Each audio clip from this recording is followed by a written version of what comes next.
हाँ जी, good afternoon. कल क्या शुरू कर लिया था अपन ने? आधुनिक राजस्थान, है ना? बताओ, देखिए 1803 में कौन कौन सी रियासतें संधिया कर लेती? गवर्नर जनरल कौन था उनका? 17 में कौन कौन करते हैं? बाकी सारी रियासतें। उस समय गवर्नर जनरल कौन था? ये संधियों पे साइन कौन करके गया?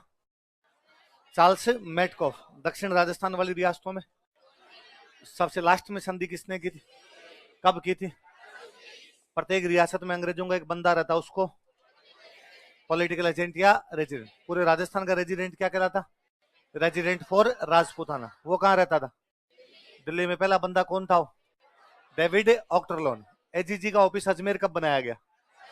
और पहला एजीजी कौन था अपना? Abraham locket. नहीं बताया था? अब्राहम लॉकेट कौन था अपना पहला एजीजी? 45 में एजीजी मुख्यालय कहां भेज दिया गया? और 64 में अजमेर आबू के लिए कितनी व्यवस्था? क्रांति के टाइम राजस्थान में छावनियां कितनी थी? कौन कौन सी? नीमच, देवली, एरनपुरा, ब्यावर। और कौन सी दो छावनियों में क्रांति नहीं हुई? क्रांति के टाइम अपना एजीजी कौन था? George Patrick Lawrence. अपनी क्रांति की शुरुआत कहां से होती है? कितनी तारीख को? कौन सी इन्फेंट्री दो अंग्रेज अधिकारियों को मारती है? नाम बताओ उनके। न्यूबेरी और स्पॉटिसफुड। दो घायल होते हैं, लेफ्टिनेंट लॉक और कैप्टन हार्डी। एक को पैनिक अटैक आ गया था, कर्नल पेनी। और उसके बाद में आपके वो सारे कौन सी इन्फेंट्री उनका साथ देती है? और सारे विद्रोही कहां चले जाते हैं? इतनी बातें पड़ी। अगली को नीमच।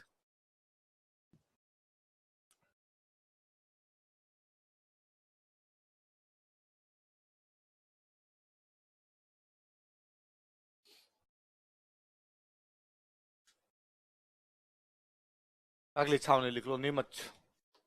हाँ हाँ, बोलो। हाँ, किसमें? हाँ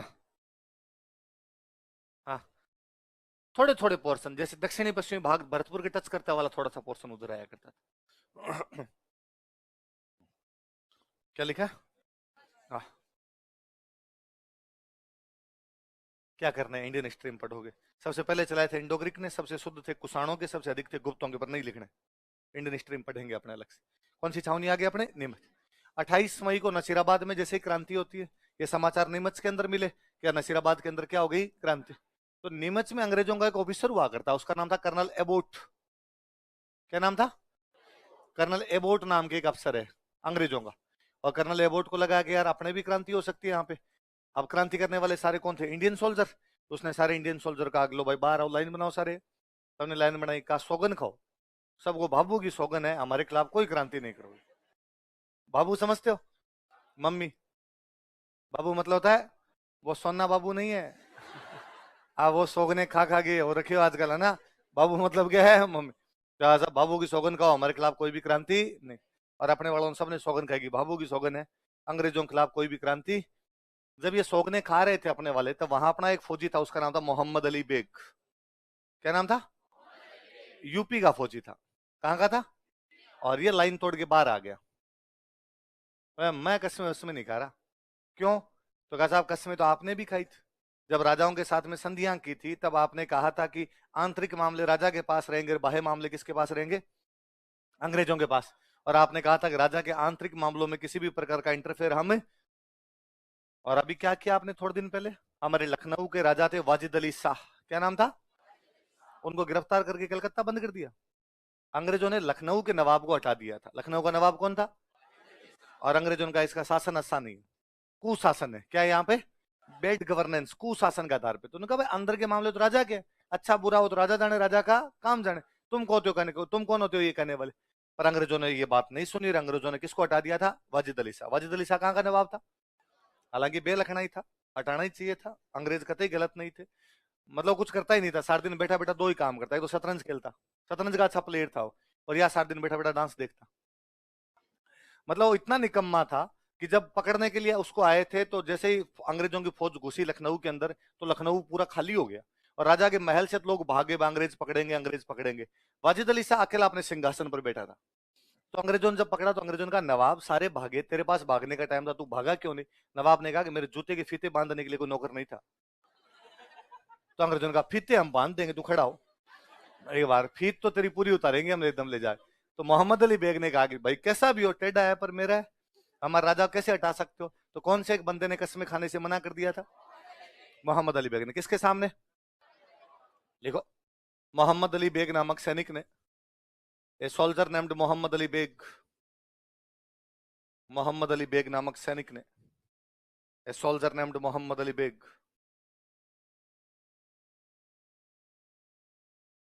मोहम्मद अली बेग नामक सैनिक ने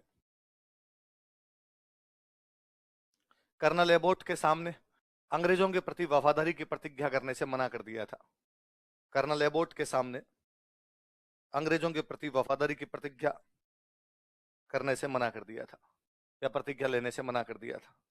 denied to take oath, denied to take oath for British loyalty before colonel Abbott, denied to take oath for British loyalty before colonel Abbott. Colonel Abbott के सामने अंग्रेजों के प्रति वफादारी की प्रतिज्ञा करने से मना कर दिया था। Denied to take oath for British loyalty before colonel Abbott, colonel Abbott के सामने अंग्रेजों के प्रति वफादारी की प्रतिज्ञा करने से मना कर दिया था। Denied to take oath for British loyalty before colonel Abbott, colonel Abbott के सामने अंग्रेजों के प्रति वफादारी की प्रतिज्ञा करने से मना कर दिया था। किसने? मोहम्मद अली बेग नामक सैनिक ने। कौन सी छावनी में? बाकी अपने सबने सौगने खाई कि हाँ भाई हम सौगन खाते हैं, अंग्रेजों के खिलाफ कोई भी क्रांति नहीं। इन्होंने सौगने खाई 2 जून को। कब सौगने खाई? और 3 जून को क्रांति कर दी। कब क्रांति कर दी? का चिटिंग थी, चिटिंग की हमने तो हीरा सिंह के सामने। किसके नेतृत्व में? हीरा सिंह नाम का एक फौजी था, उसके नेतृत्व में क्रांति कर दी। लिखो, 3 जून को, 3 जून, 3 जून को, 3 जून हीरा सिंह के नेतृत्व में सैनिकों ने क्रांति की। Soldiers revolted under leadership of Hira Singh, Hira Singh के नेतृत्व में सैनिकों ने क्रांति की। Soldiers revolted under leadership of Hira Singh, Hira Singh के नेतृत्व में सैनिकों ने क्रांति की। Soldiers revolted under leadership of Hira Singh. किसके नेतृत्व में? नीमच पड़ता है मध्य प्रदेश में। ये नीमच से निकल के आया अपने चित्तौड़गढ़। कहां पर है? चित्तौड़गढ़। चित्तौड़गढ़ से निकल के आया भीलवाड़ा। कहां पर है? भीलवाड़ा में अपने एक रियासत पड़ती थी शाहपुरा। कौन सी रियासत थी? शाहपुरा रियासत पड़ती। शाहपुरा रियासत के राजा हुआ करते लक्ष्मण सिंह। क्या नाम था? और लक्ष्मण सिंह जी ने इन सैनिकों को कहा कि सैनिकों को तुम संघर्ष करो, मैं तुम्हारे। तो कौन से राजा ने समर्थन किया? लक्ष्मण सिंह। कहां के राजा थे? शाहपुरा कहां पड़ता है? देखो, शाहपुरा के राजा लक्ष्मण सिंह ने, शाहपुराज किंग लक्ष्मण सिंह, शाहपुरा के राजा लक्ष्मण सिंह ने, शाहपुराज किंग लक्ष्मण सिंह, शाहपुरा के राजा लक्ष्मण सिंह ने, शाहपुराज किंग लक्ष्मण सिंह, राजा लक्ष्मण सिंह ने विद्रोहियों का समर्थन किया। सपोर्टेड रिबेल्स, विद्रोहियों का समर्थन किया। सपोर्टेड रिबेल्स, विद्रोहियों का समर्थन किया। Supported rebels. भीलवाड़ा से निकल के लोग आए टोंक। कहां पर है? टोंक। टोंक में अंग्रेजों की एक छावनी ऑलरेडी थी, देवली। कौन सी छावनी थी? और देवली छावनी में उन दिनों एक बटालियन थी, महीदपुर बटालियन। कौन सी बटालियन थी? महीदपुर के सैनिक थे, महीदपुर बटालियन थी। इनको जैसे पता चला कि हमारे भाई बंधु उधर से क्रांति करते हुए आ रहे हैं, ये बाहर ही खड़े थे, तैयार ही खड़े थे। इन्होंने कहा भाई हम भी आपके साथ चलेंगे। तो कौन से सैनिक और इनके साथ में हो गए? महीदपुर बटालियन। कौन सी छावनी के थे? लिखो, देवली छावनी में, इन देवली कैंटोनमेंट, देवली छावनी में, इन Deoli cantonment,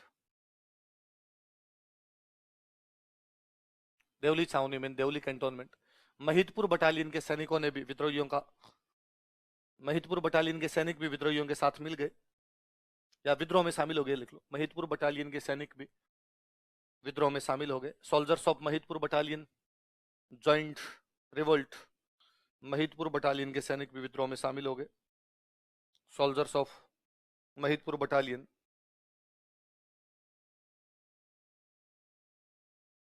joint revolt, Mahidpur battalion के सैनिक भी क्रांति में शामिल हो गए, विद्रोह में शामिल हो गए, तथा सभी विद्रोही दिल्ली चले गए। And all rebels March towards Delhi. किधर मार्च किया सबने? तथा सभी विद्रोही दिल्ली चले गए। And all rebels March towards Delhi. सभी विद्रोही दिल्ली चले गए। तो क्या घटना है नीमच की?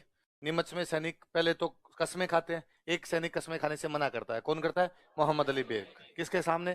Colonel Abbott. 3 जून को क्रांति होती है किसके नेतृत्व में? नीमच से निकल के चित्तौड़ आए, चित्तौड़ से भीलवाड़ा आए, तो कहाँ के राजा ने सहयोग किया? शाहपुरा के लक्ष्मण सिंह। वहां से टोंक गए, टोंक में छावनी कौन सी थी? देवली। कौन सी बटालियन के फौजी है? महत्वपुर बटालियन के सैनिक, वो भी इनके साथ में शामिल हो गए। सारे के सारे यहाँ से कहाँ चले गए? दिल्ली। अच्छा, नीमच वाली छावनी बनाई गई थी मेवाड़ के लिए। किसके लिए? भाई मेवाड़ के राजा ने अंग्रेजों के साथ संधि कर रखी है कि मेवाड़ की कभी लड़ाई हो तो कौन सहयोग करेंगे? अंग्रेज। या मेवाड़ की तरफ से कौन लड़ेगा? अंग्रेज। तो मेवाड़ की रक्षा के लिए अंग्रेजों की जो छावनी थी वो कौन सी थी? नीमच। प्रत्येक रियासत में अंग्रेजों का एक अधिकारी रहता, उसको क्या बोलते? पॉलिटिकल एजेंट, या क्या कहते? रेजिडेंट। तो मेवाड़ में उन दिनों जो अंग्रेजों का पॉलिटिकल एजेंट था उसका नाम था सोवर्स। क्या नाम था? सोवर्स नाम करके उन दिनों एक अंग्रेजों का पॉलिटिकल एजेंट हुआ करता, कैप्टन सोवर्स नाम करके। सोवर्स को उदयपुर में समाचार मिले। मेवाड़ की राजधानी कौन सी थी? उदयपुर। उसे उदयपुर में समाचार मिले कि नीमच की छावनी में क्या हो गई? क्रांति। जब नीमच में क्रांति होती है तो क्रांतिकारियों ने अंग्रेजों को मारा। अंग्रेजों को मारा तो वहां से 40 अंग्रेज भाग गए। कितने अंग्रेज भाग गए? और ये बेचारे वहां छावनी से भागे, वही नीमच से निकलते चित्तौड़ आएगा।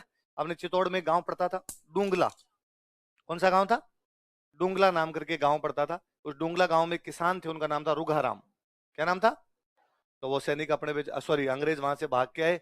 रुघाराम जी ने उनको भागते हुए देखा तो रुघाराम जी ने कहा रुक जाओ रे भाई रे। लुगाई टाबर थे बापड़े, छोटे छोटे एकदम टाबर। तो कहा यहाँ रुक जाओ आप। अंग्रेजों ने कहा भाई आप तो नहीं मारोगे? रुघाराम जी ने कहा नहीं मारेंगे रे, लुगाई टाबरों पे क्या हाथ उठाना, बैठो आप। तो वहां पे उनको बिठा लिया, चाय पानी पिलाई आराम से। 100 वर्ष पीछा करता हुआ नीमच गया। नीमच गया, 100 वर्ष को पता चला भाई विद्रोही तो चले गए शाहपुरा की तरफ, पर अपने कुछ फौजी सॉरी अपने कुछ अंग्रेज किधर गए हैं? डूंगला की तरफ। वो डूंगला आया, किसके घर पे रुके हुए थे? वो इन 40 अंग्रेजों को यहाँ से रेस्क्यू करता है, यहाँ से निकालता है। इनको निकाल के उदयपुर लाया। कहाँ पे लेके आया? भाई मेवाड़ की राजधानी कौन सी थी? उदयपुर। उदयपुर में उन दिनों एक महाराणा हुआ करते, स्वरूप सिंह। महाराणा कौन थे? और स्वरूप सिंह जी ने बाद में इनको कहा भाई स्वरूप सिंह जी इनका थोड़ा ध्यान रखो यार, मैं क्रांति दबाने के लिए जा रहा हूँ, आप इन टाबरों का महिलाओं का ध्यान रखो। स्वरूप सिंह जी ने इनको उदयपुर में एक महल पड़ता है जग मंदिर, कौन सा है? इस जग मंदिर महल में रखा था। कौन से महल में रखा? तो कोई पूछेगा भाई नीमच छावनी से कितने अंग्रेज भागे थे? कौन से गांव में रुके? कौन से किसान के पास? उनको वहां से निकालता कौन है? सोवर्स कौन था? Political agent. कहाँ का? मेवाड़। निकाल के कहाँ लाया उनको? उदयपुर। उदयपुर महाराणा कौन थे? स्वरूप सिंह जी ने कौन से महल में रखा? याद रहेगी बात? लिखो। नीमच छावनी से 40 अंग्रेज भाग गए थे। 40 Britishers run away from Neemuch cantonment. Neemuch छावनी से 40 अंग्रेज भाग गए थे। 40 Britishers run away from Neemuch cantonment. Neemuch छावनी से 40 अंग्रेज भाग गए थे, run away from Neemuch cantonment. डुंगला नामक गांव में एक विलेज नेम्ड डुंगला, चित्तौड़गढ़ में जगह। डुंगला नामक गांव में एक village named Dungla.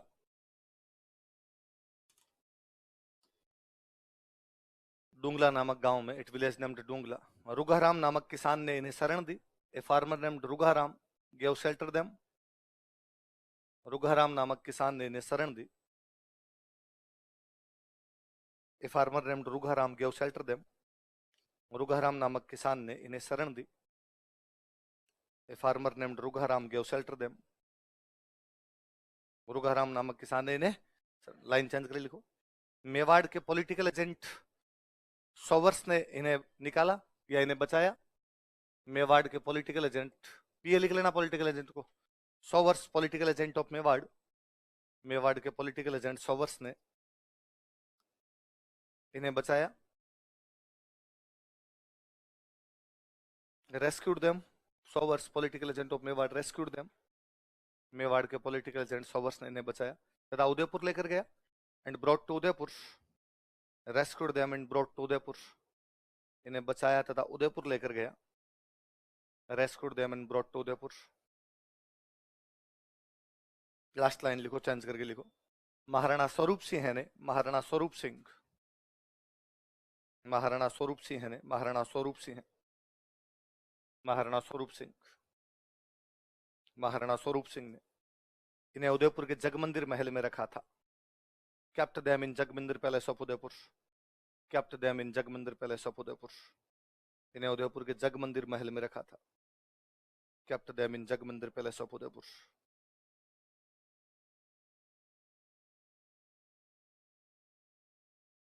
kept them in Jagmandir Palace of Udaipur. याद रह जाएगी बातें। मतलब नीमच में दो बातें याद रखनी है। नीमच में पहले क्रांति किसके नेतृत्व में होती है? हीरा सिंह। वहां पर शाहपुरा का राजा सपोर्ट कौन करता है? लक्ष्मण सिंह। देवली में कौन से सैनिक उनके साथ जुड़ते हैं? महिदपुर बटालियन। कितने अंग्रेज भागते हैं? 40। कौन से गांव में? डूंगला। कौन से किसान के पास? रुगाराम। निकालता कौन है? सोवर्स। सोवर्स कौन था? मेवाड़ का पॉलिटिकल एजेंट। कहां पे लेके गया? उदयपुर। उदयपुर राणा जी कौन है? स्वरूप सिंह। कौन से महल में रखते हैं? दोनों बातें है ना। विद्रोहियों का क्या रूट था और जो अंग्रेज भागे थे उनका क्या रूट था, याद रहेगा। कुल मिला के 3 छावनी में क्रांति हो गई। कितनी छावनी में हो गई? नसीराबाद, नीमच और देवली। देवली के सैनिक उनके साथ चले गए तो क्रांति करके गए, और तो किस लिए गए वहां पे। अब एक छावनी में क्रांति बच गई अपने, एरिनपुरा। कौन सी छावनी? देखो,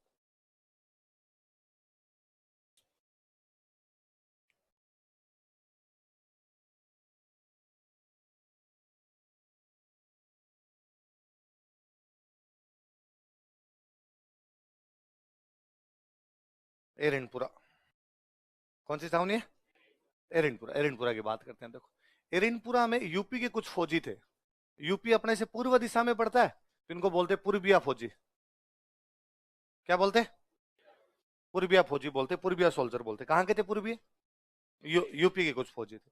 अच्छा, पाली में पड़ता है एरिनपुरा। अंग्रेजों के 2 अड्डे हुआ करते राजस्थान में, एक अजमेर और एक पड़ता आपका आबू। आबू कहां पड़ता आपका? सिरोही। तो सिरोही पाली के पास में पड़ता है, और ये एरिनपुरा भी एकदम पाली सिरोही के बॉर्डर के ऊपर ही हुआ करता उन दिनों।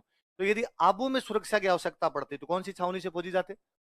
तो कौन से फौजी भेजे हुए थे? तो ये पूर्बिया फौजियों की पोस्टिंग कहां पे थी? आबू। कहां पे थी? और वहां पे आबू के अंदर ये पूर्बिया फौजी 21 अगस्त को क्रांति करते हैं। कब क्रांति करते हैं? वहां आबू के अंदर अंग्रेजों का एक अधिकारी था, उसका नाम था होल। क्या नाम था? तो इस होल के होल पर हमला किया था। किसके घर पे हमला किया था? कौन से अंग्रेज अधिकारी के घर पे हमला किया? होल नाम का अंग्रेज अधिकारी था, उसके घर पे हमला करते हैं। वहां से तो बेचारे होल बोल तो भागे, जो होल मिले जहीं से मिले वहां से भागे बेचारे। ये बाद में पूर्वी वहां से निकलते हैं, सैनिक वहां से निकलते हैं, एरिनपुरा आते हैं। कहां पे आते हैं? और अपने बाकी साथियों को जगा देंगे, लो खड़े हो रहे, खड़े हो, खड़े हो। क्या हुआ? दिल्ली चलना है? क्यों? आपने क्रांति कर दी। तो बाकी वाले भी अपने हथियार लेके इनके साथ में चल पड़े। देखो देखो, 21 अगस्त कौन? 21 अगस्त। 21 अगस्त कौन? 21 अगस्त। पूर्बिया सैनिकों ने आबू में क्रांति की। Purbia soldiers revolted at Abu. Purbia किन लोगों को बोलते हैं? यूपी। अपने पश्चिम दिशा में, वो पूर्व में। पूर्बिया सैनिकों ने आबू में क्रांति की। Purbia soldiers revolted at Abu. Purbia सैनिकों ने आबू में क्रांति की। Purbia soldiers revolted at Abu. इन्होंने अंग्रेज अधिकारी होल के घर पर हमला कर दिया था। They attacked on house of English officer Hole. इन्होंने अंग्रेज अधिकारी होल के घर पर हमला कर दिया था। They attacked on house of English officer Hole. इन्होंने अंग्रेज अधिकारी होल के घर पर हमला कर दिया था। They attacked on house of English officer Hole. अंग्रेज अधिकारी होल के घर पर हमला कर दिया था। लाइन चेंज कर लिखो। विद्रोही आबू से एरिनपुरा आए। Rebels came to Erinpura from Abu. विद्रोही एरिनपुरा से आबू से एरिनपुरा आए। Rebels came to Erinpura from Abu. तथा अपने बाकी साथियों को लेकर and along with their fellow rebels. तथा अपने बाकी साथियों को लेकर and along with their fellow rebels. तथा अपने बाकी साथियों को लेकर and along with their fellow rebels, इन्होंने दिल्ली की तरफ बढ़ने का प्रयास किया। They tried to march towards Delhi. इन्होंने दिल्ली की तरफ बढ़ने का प्रयास किया। They tried to march towards Delhi. इन्होंने दिल्ली की तरफ बढ़ने का प्रयास किया। They tried to march towards Delhi. नारे लगाते हुए, मारो फिरंगी दिल्ली चलो। क्या नारे लगा रहे थे? मारो फिरंगी दिल्ली चलो। फिरंगी किसको कहते हैं? अंग्रेजों को फिरंगी बोलते, तो मारो फिरंगी दिल्ली चलो नारे लगाते। इस कहानी को एक बार मैं यही रोकता हूँ, थोड़ा इधर देखिए। रियासत थी अपने एक मारवाड़। कौन सी रियासत थी? और मारवाड़ में एक राजा हुआ करते, उनका नाम था तख्त सिंह। क्या नाम था? गुजरात में एक रियासत हुआ करती, उस रियासत का नाम था ईडर। गुजरात में एक रियासत कौन सी थी? ईडर नाम करके गुजरात में रियासत हुआ करती। को जोधपुर वालों में एक भाई जाके ईडर बस गया था, तो ईडर में उसने राजवंश स्थापित कर लिया था वहां पे। इसका मतलब मारवाड़ और ईडर वाले भाई थे आपस में। मारवाड़ के राजा और इडर के जो राजा थे वो एक ही वंशावली से निकले हुए थे। मारवाड़ में भी राठौड़ वंश था, इडर में भी राठौड़ वंश था। तो एक राजा का बेटा एक जोधपुर रह गया और एक बेटा कहां पे चला गया, इडर। तो दो भाइयों की औलाद हो गई।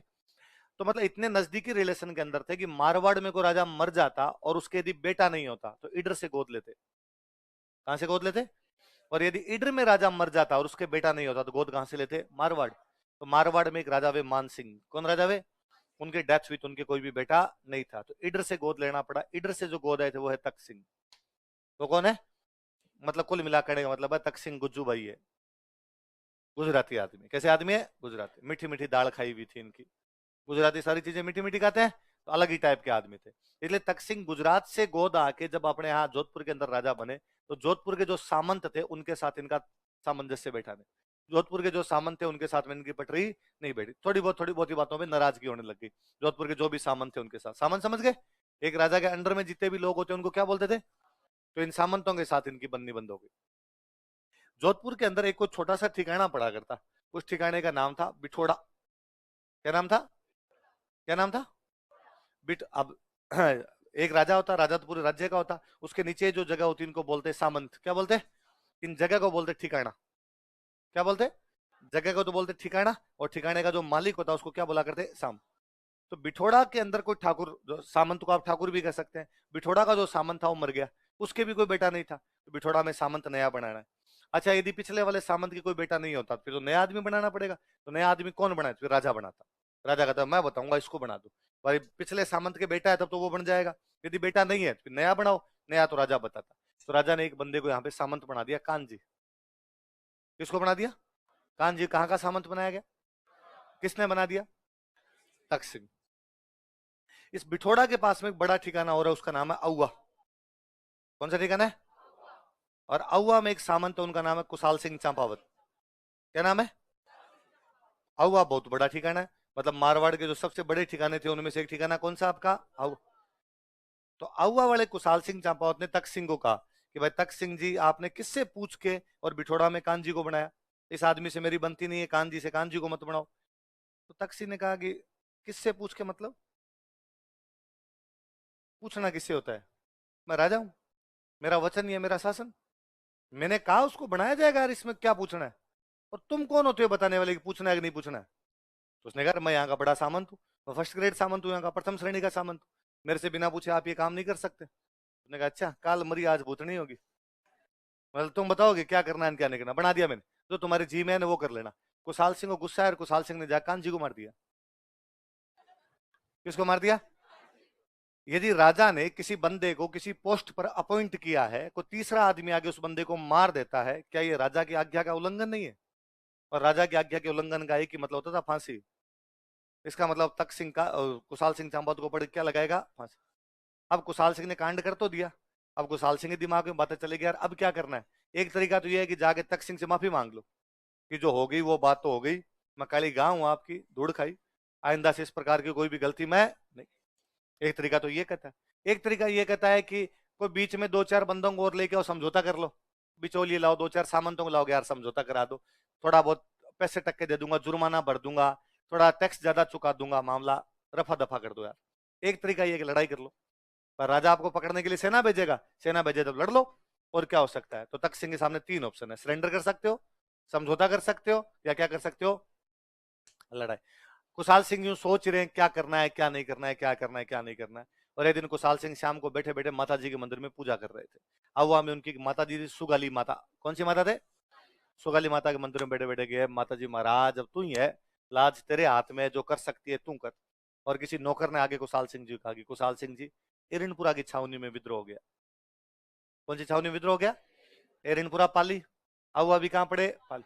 और कहा 4,000 फौजी एरिनपुरा से दिल्ली जा रहे हैं। 4,000 फौजी एरिनपुरा से कहां जा रहे हैं?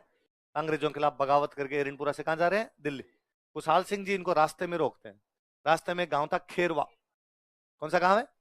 खेरवा भी पाली के अंदर गांव पड़ता है। वहां खेरवा गांव में कुशाल सिंह जी बीच में गए, माता जी वाली पूजा एक बार का, माता जी आगे करेंगे पूजा एक बार, उधर जाके इनको बात करने दो। और उन फौजियों से जाके पूछा, अरे आज इतने मूड में किधर वैसा? फौजन कहा, अरे ठाकुर साहब आपको पता ही नहीं क्या, हम तो दिल्ली जा रहे हैं। क्यों भाई दिल्ली क्यों जा रहे हो? अरे हमने क्रांति कर दी। ये क्या होती है? कि मार दिया अंग्रेजों को, जितने अंग्रेज सामने उनको मार दिया। अब दिल्ली जाके बहादुर शाह जफर से मिलेंगे, बहादुर शाह जफर हमें हथियार देगा, बहादुर शाह जफर हमें धन देगा, तनख्वाह देगा, फिर उसकी तरफ से लड़ेंगे और पूरे देश में अंग्रेजों का राज खत्म करेंगे। तो कुशाल सिंह ने कहा अंग्रेजों का राज खत्म करने के लिए दिल्ली क्यों जाना है, आउआ चल लो। भाई कुशाल सिंह को ये तो पता था मेरे को तख्त सिंह से लड़ाई तो करनी ही पड़ेगी, उनकी सेना खुद की कम पड़ रही थी। इन 4,000 की अकल निकाली उन्होंने एरिनपुरा वालों की, एरिनपुरा वालों का आप मेरे साथ चलो। एरिनपुरा वालों ने कहा कि नहीं नहीं, हम तो क्रांतिकारी है ना, हम तो क्रांतिकारियों का साथ देते हैं, आपका साथ क्यों देंगे। कुशाल सिंह जी ने कहा मैं भी क्रांतिकारी हूँ। कहा कब से, कहा अभी अभी जस्ट जस्ट अभी बनाई हूं मैं क्रांतिकारी। और ये क्या क्या नारा था, एक बार रिपीट करना नारा आपका, मारो फिरंगी दिल्ली चलो, चेंज कर लो, मारो फिरंगी अहुआ चलो। इन 4,000 की बुद्धि निकाल के कुशाल सिंह जी कहां लेके आगे, देखो खेरवा नामक स्थान पर, एट प्लेस नाम खेरवा है, आप चेंज करेगा, कर दे यार, देख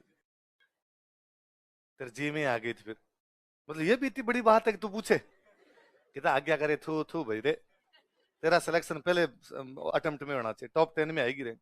देखो खेरवा नामक स्थान पर, एट प्लेस नाम खेरवा, पाली में, कौन से स्थान पे है, तो तूने खरवा क्यों लिखा, पहली लाइन में बैठा है तू, है ना, खेरवा को लिखता है खरवा, या तूने खरवा सुना हुआ होगा, खेरवा सुना हुआ नहीं है ना, तुझे लगा सर ने गलत लिखा दिया, है ना, विश्वास कर लिया कर यार, शकल ऐसी है बाकी मास्टर अच्छा हूं। कई बार क्या बच्चों को लगता है यार, शकल से लगता तो नहीं मास्टर टाइप का, तो गलतियां कर देता होगा यार, तो ये खेरवा नहीं है, क्या है, खरवा, तो विश्वास रखा, खेरवा है, खरवा नहीं है, क्या है, लिखो खेरवा नामक स्थान, एड प्लेस नेम्ड खेरवा। आउआ के सामंत कुशाल सिंह चांपावत ने विद्रोहियों से मुलाकात की। Kushal Singh Champawat feudal lord of Auwa met rebels. Auwa के सामंत कुशाल सिंह चांपावत ने विद्रोहियों से मुलाकात की। Kushal Singh Champawat feudal lord of Auwa met rebels. Auwa के सामंत कुशाल सिंह चांपावत ने विद्रोहियों से मुलाकात की। Kushal Singh Champawat feudal lord of Auwa met rebels.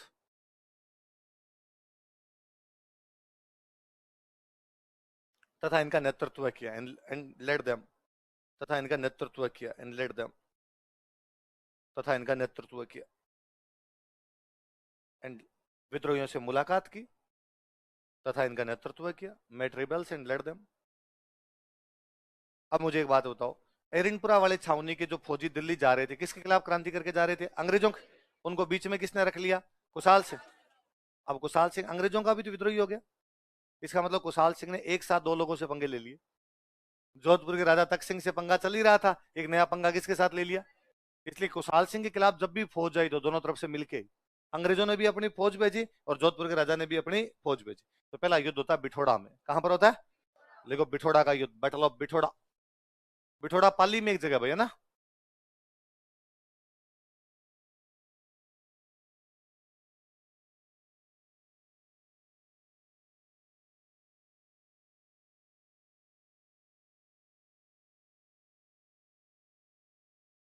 Bithoda का युद्ध 8 सितंबर 1857। अंग्रेजों की तरफ से एक बंदा है, उसका नाम था कैप्टन हीथकोट।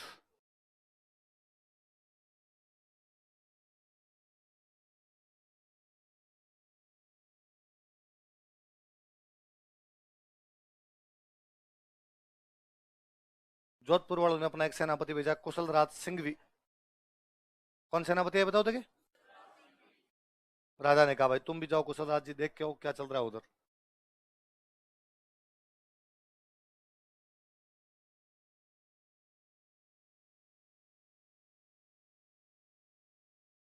सामने आउआ के सामंत लड़ रहे हैं, आउआ के सामंत का नाम क्या है, कुशाल सिंह चांपावत, और उनके साथ में कौन सी छावनी के फौजी है, एरिनपुरा छावनी के फौजी।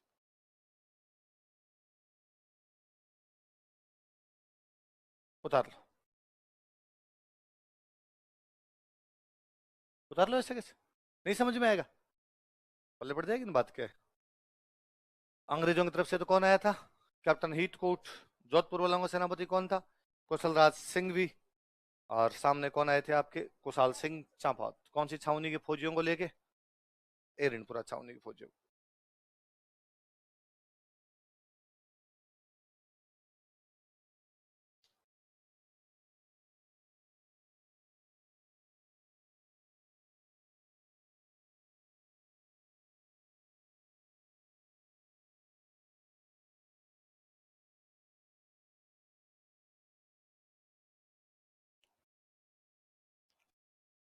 देख लिया?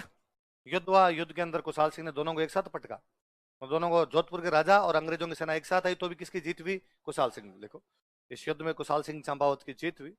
Kushal Singh Champawat won this battle. इस युद्ध में कुशाल सिंह चंपावत की जीत हुई। Kushal Singh Champawat won this battle.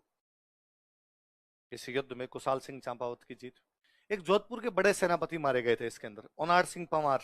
क्या नाम था? वैसे तो कई सैनिक शहीद हुए, पर ओनार सिंह पंवार जोधपुर के बड़े अधिकारी थे, इनकी डेथ हुई थी इस युद्ध में। जोधपुर का ओनार सिंह पंवार युद्ध में लड़ता हुआ मारा गया था। Onar Singh Panwar of Jodhpur died while fighting in the battle. Jodhpur का ओनार सिंह पंवार युद्ध में लड़ता हुआ मारा गया था। Onar Singh Panwar of Jodhpur died while fighting in the battle.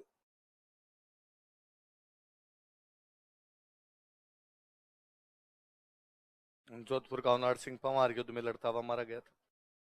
ओनार Singh Panwar of Jodhpur died while fighting in the battle.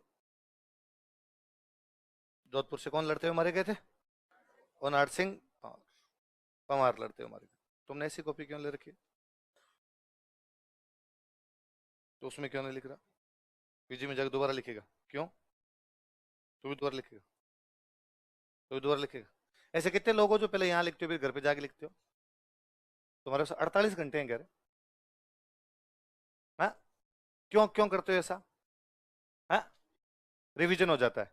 अच्छा, कई लोगों को ये लगता है कि 2 बार लिखने से क्या हो जाता है? रिवीजन। तुम आज अखबार को 2 बार लिख के देखना, देखना याद होता है क्या तेरे? याद केवल इसलिए होता है क्योंकि आप पढ़ते हो। प्लीज ये ब्लंडर करना बंद कीजिए, फिर आपकी जिंदगी लिखने में रह जाएगी। मुझे लगता है आजकल स्टूडेंट को एक ही चीज से प्यार हो रखा है, नोट्स लिखने। इसके अलावा आपको कुछ भी चीज अच्छी नहीं लगती, क्योंकि होना ये चाहिए कि आप सुने चीजें। सुनी हुई चीजें ज्यादा अच्छी होती है। जैसा लिखा जाए, गंदा संदा जो लिख लिया जाए लिख लो, क्या फर्क पड़ता है? सुनने से ही याद रहता है। नहीं भूलेंगे। यदि तुम क्लास में ढंग से बैठ के सुन रही हो चीजों को तो चीजें याद रहेगी, लंबे टाइम तक याद रहेगी। पर घर पे जाके इनको बार बार याद करना है कि भाई घर पे गए, घर पे जाते जो आज लिखवाया था, कोशिश ये किया करो। जैसे आपकी क्लास छुटती है 7 बजे, है ना? 7 बजे छुटती है, आप घर पहुंच गए 7:30 8 बजे पहुंच गए। मान लो 8:30 बजे पढ़ने बैठ गए, 9 बजे पढ़ने बैठ गए। कोशिश ये किया करो कि आज जो 4 घंटे का लिखवाया था, रात को सोने से पहले पहले याद करके सो। पर याद करने का मतलब है डिट्टू, जैसे पेज लिखे हुए वैसे के वैसे, का के की भी इधर नहीं होना चाहिए। अब उसमें यदि 12 के 12:30 और है, एक और है, तो पढ़िए, बैठिए वहां पर बैठ के, और वो बार बार पढ़िए, उनको चीजें याद रहेगी। फिर सुबह उठने के बाद में जो पिछला है उसका रिवीजन कीजिए, कि जो पिछले वाला था। डेली 3 दिन का रिवीजन रहना चाहिए। कितने दिन का? पिछले जो 3 दिन का उसका डेली रिवीजन हो जाना चाहिए। मैं कहता हूं आप तो मरोगे तब नहीं भूलोगे। जयपुर इंद्रगढ़ से किसको मिली हस्त कोठार, बता देंगे? सीए सेटन कार को, वो बाकी चुप रहना। तो झालावाड़ और बी आलचीन को क्यों भूली तो नहीं तू? है? बस तो पढ़ने से याद होंगे बार बार। ये लिखने वाला नहीं, नहीं लिखना। ये लिखने वाला तो मैं तो कहता हूँ नोट्स लिखे नहीं जाने चाहिए। ये भी तुम लिखते हो ना, तो मुझे तो बहुत बुरा लगता है। मैं जब तुम्हारी तरह स्टूडेंट था ना, मैंने नहीं लिखे ऐसे कि मुझे पूरे पूरे नोट्स लिखना। तो मेरा तो यूं जीव उड़ता है कि कोई पूरी पूरी लाइनें कैसे लिख सकता है। कि देखो यार, इन बच्चों की दुर्गति देखो कि इन बच्चों को नोट्स लिखने नहीं आते। ये पूरे पूरे यूं उस पर टंगे रहते हैं। कि मैं यदि आपकी जगह होता, मेरे अभी तक यदि वो कभी रजिस्टर मिले तो मैं आपको लाके दिखा दूं कि मेरे रजिस्टर के अंदर यूं मिल जाएगा आपको। मैं आपको लिखवाता हूँ, कालीबंगा को हड़प्पा सभ्यता की दशरथ शर्मा ने तीसरी राजधानी बताया था। लिखवाता हूं मैं कि दशरथ शर्मा ने कालीबंगा हड़प्पा सभ्यता क्या कहा था? तीसरा। मैं केवल इतना लिखा करता था, दशरथ शर्मा, इधर लिख लेता तीसरी राजधानी।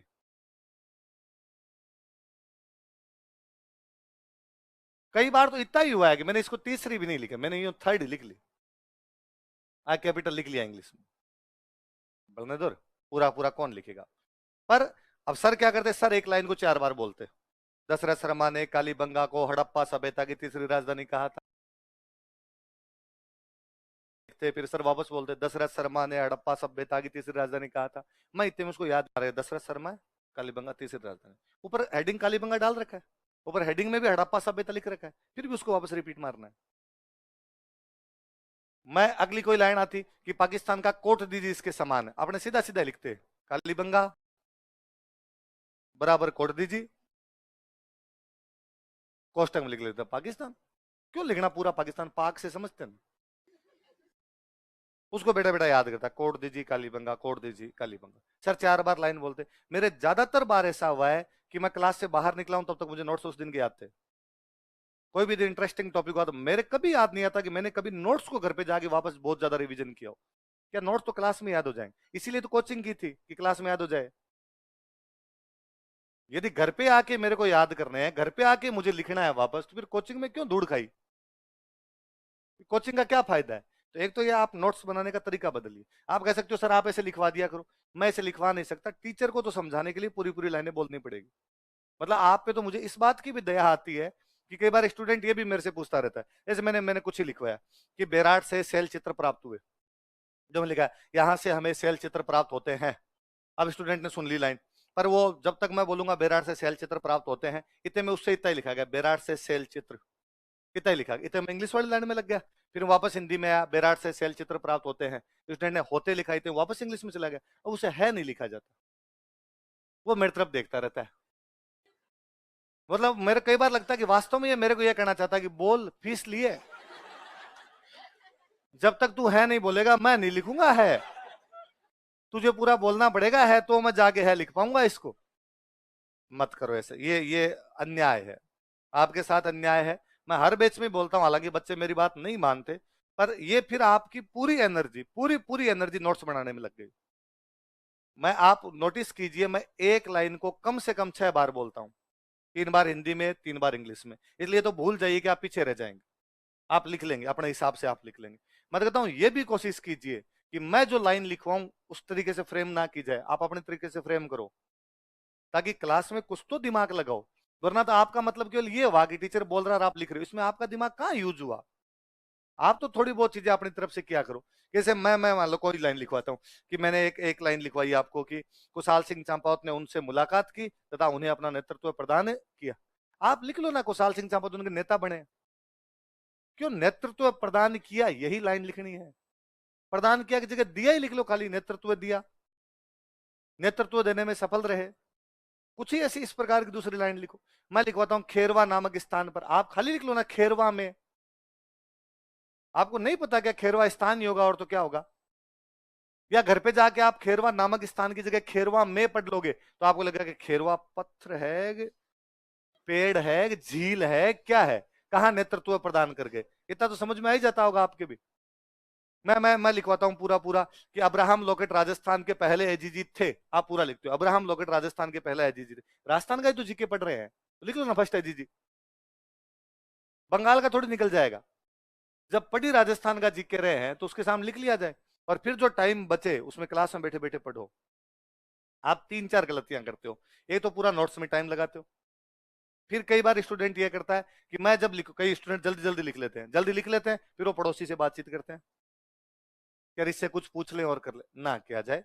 क्लास में 2 घंटे केवल और केवल जो टीचर पढ़ाता है उसको याद करने की कोशिश की जाए। आप नोटिस करेंगे, मैं एक किसी नसीराबाद छावनी को अभी कुछ लिखवाना है तो उसको 20 मिनट में लिखवा रहा हूँ। मैं पहले बोर्ड पे लिखता हूँ, आप देख लो, आपको 6-7 दिन हो गए पढ़ते हुए, मैं का के की को छोड़ के सब कुछ बोर्ड पे लिखता हूँ। कुशाल सिंह चांपावत नहीं लिखना चाहिए बोर्ड पे, लिखना आना चाहिए। कुशाल सिंह का क्या बताया मैंने, लिखा आपको आना चाहिए ना कुशाल सिंह कैसे लिखते हैं। पर मैं देखता हूँ यार बोर्ड पे लिखूंगा, मैं बोर्ड पे लिखूंगा तो एक बार इनका ध्यान बोर्ड पे जाएगा कि मैं क्या लिख रहा हूँ, फिर ये जब खुद लिखेंगे वापस देखेंगे बोर्ड पे, ऑडियो वीडियो विजुअल मेमोरी बनती है। ये विजुअल मेमोरी बनेगी तो इनकी चीजें आसानी से याद हो जाएगी। सीधी सीधी बोलूंगा मैं नाम तो इनका आसानी से याद नहीं होंगे ना। तक सिंह में क्या लिखना है, तक सिंह आपको लिखना नहीं आता क्या, मैं क्यों लिखूं बोर्ड पे तक सिंह, माइट्रोकॉन्ड्रिया लिखा नहीं कि तक सिंह लिखना पड़ेगा आपको। ऐसा सब तो कोई है नहीं कि तक सिंह किसी बच्चे से लिखा ना जाए, पर नहीं यार बोर्ड पे लिखने से थोड़ा याद हो जाती चीजें, इसलिए नहीं करना। ये इससे बड़ा ब्लंडर आपको खुद के साथ कुछ ही नहीं करते कि पहले यहाँ रफ में लिखते हैं घर पे जाके फेयर करते हैं, जो लिखना हो ये लिखना। आप दो बातें कहते हो, एक तो ये कहते हो कि सर घर पे जाके दोबारा लिखने से हमारे याद होते हैं, कभी याद नहीं होते। घर पे वैसे क्या करो, आप 9 बजे कुर्सी पे बैठे, एक तो कोशिश किया करो कि 2 घंटे से पहले कुर्सी से हिलना नहीं है, कम से कम 2 घंटे तो सीटिंग है ही। आपके साथ ये भी भयंकर दिक्कत है, एक कुर्सी पे ही पढ़ना है, चारपाई पे पड़े पड़े नहीं पढ़ना। ये जो आप चारपाई पे पड़े पड़े पढ़ते हो, एक बार इधर पसवड़ा मारा, कभी टांग ऊंची की, कभी टांग समेट ली वापस है, कभी तकिया लगा लिया, कभी ऊपर हो गए ना। कुर्सी पे बैठ के पढ़ना है, बाकी पढ़ाई व्यर्थ है। बाकी आप पढ़ रहे हो उसका कोई मतलब नहीं। चेयर पे बैठिए, टेबल पे बैठिए, एकदम सामने पानी की बोतल लेके बैठिए, ताकि 2 घंटे तक तो पानी के लिए भी ना उठना पड़े कि आपके पास पानी पड़ा है। एक रफ रजिस्टर रखिए पास में, और जब आप पढ़ रहे हैं तो उसमें रफ में उल्टे सीधे यूं लिखड़े मारिए उसके अंदर। जो भी आप पढ़ रहे हैं उस टाइम लगता है ये वर्ड मेरी याद नहीं हो रहा, उसको 2 बार लिख के देख लो। आप तो पूरा पूरा नोट्स लिख रहे हैं, पहले नोट्स यहाँ लिख रहे हैं, ये सेम के सेम नोट्स वापस लिख रहे हैं। कुशाल सिंह चांपावत ने नेतृत्व प्रदान किया, आपका ध्यान केवल लिखने में, कुछ याद नहीं होता इससे। और मैं कहता हूँ इससे याद होता था अखबार लिख के देखा जाए कितनी बार याद होता है। नहीं हो रहा ना अखबार अपने को याद, क्यों नहीं याद हो रहा? क्योंकि वो हमने केवल लिखा लिखा है। ये चीजें आपने सुन रखी है इसलिए आपको याद हो जाता है, आपको भ्रम होता है कि मेरे लिखने की वजह से हो गया। दूसरा आपका एक लॉजिक ये होता है कि सर राइटिंग खराब है, तो वो अब नहीं सुधरनी है ना, कहीं कुछ भी लिख लोगे तो भी सुधरनी नहीं। और मैं इतना धीमा धीमा लिखवाता हूं कि आप आराम से लिख सकते हो। और फिर भी आपको लगे कि मैं तेज बोल गया, आप क्लास में खड़े हो जाओ, आप मेरे से पूछ लो कि सर ये लाइन हम पीछे रह गए, मैं वापस बोल जाऊंगा, कोई दिक्कत नहीं। गड़बड़ा ब्लेंडर में। तो राइटिंग यदि खराब है तो अब सुधरनी आपकी नहीं। और फिर राइटिंग ऐसी होनी चाहिए जो खुद के समझ आ जाए।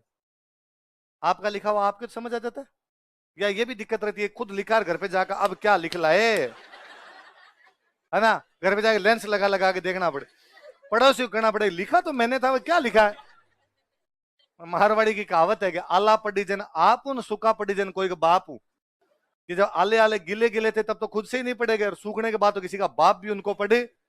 इतनी खराब राइटिंग तो नहीं होगी आपको। और मैं कहता हूं यदि आपकी राइटिंग खराब है तो खुश होइए। मैंने आज दिन तक पिछले 10 साल में देखा है जिनकी राइटिंग खराब उनके सिलेक्शन जल्दी हुए। ये मेरा व्यक्तिगत एक्सपीरियंस है। क्योंकि राइटिंग खराब होती है, उस बंदे की कॉपी अगले को समझ में नहीं आती क्या लिखा है, तो वो सोचता है ठीक ही लिखा होगा, दे दुआ देता है नंबर। तो गलत आंसरों में भी नंबर मिलते हैं आपको। और जिनकी राइटिंग मोतियों जैसी होती है वो जब गलत लिखते हैं तो अच्छा इतना बड़ा ब्लेंडर नंबर काट लेता है।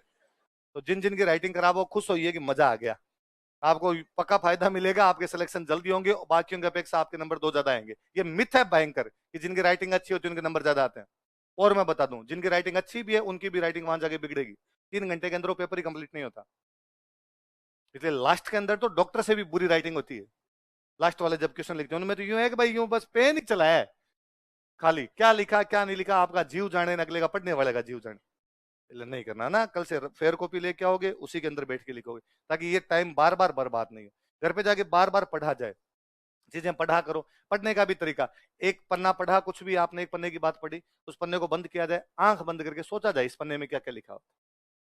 सीधे सिंपल यूं सोचा जाए कि कार्लाइल पुरातत्व का जनक, C A Hackett Jaipur Indragarh, Seton Karr Jhalawar, B Allchin Jalore, प्राचीन सभ्यताओं का पालना बागोर भीलवाड़ा, वीरेंद्रनाथ सेन महासतियां, लघु पाषाण उपकरण पशुपालन कृषि, तांबे की छेद वाली सुई, तिलवाड़ा बाड़मेर लूणी नदी वीरेंद्रनाथ मिश्र पशुपालन लघु पाषाण उपकरण अग्निकुंड, पचपदरा बूढ़ा पुष्कर जायल डीडवन, बनास सभ्यता आहड़ सभ्यता ताम्र पाषाण काल R C Agrawal, Ahar Ayad Berach Aghatpur Athpur Dhulkot, Akshay Kirti Vyas R C Agrawal H D Sankalia V N Mishra, तांबे की बटियां ताम्रवती नगरी, रंगाई छपाई उद्योग बाट काले लाल मृदभांड गोरेकोट, बेल की मणमूर्ति बनास का बेल, पक्की नींव कच्ची ईंटें क्वार्ट्ज सब के साथ आभूषण, 6 चूल्हे 2 मुंह वाला चूल्हा सिलबट्टा गेहूं चावल जवार, एग्जैक्टली आना चाहिए।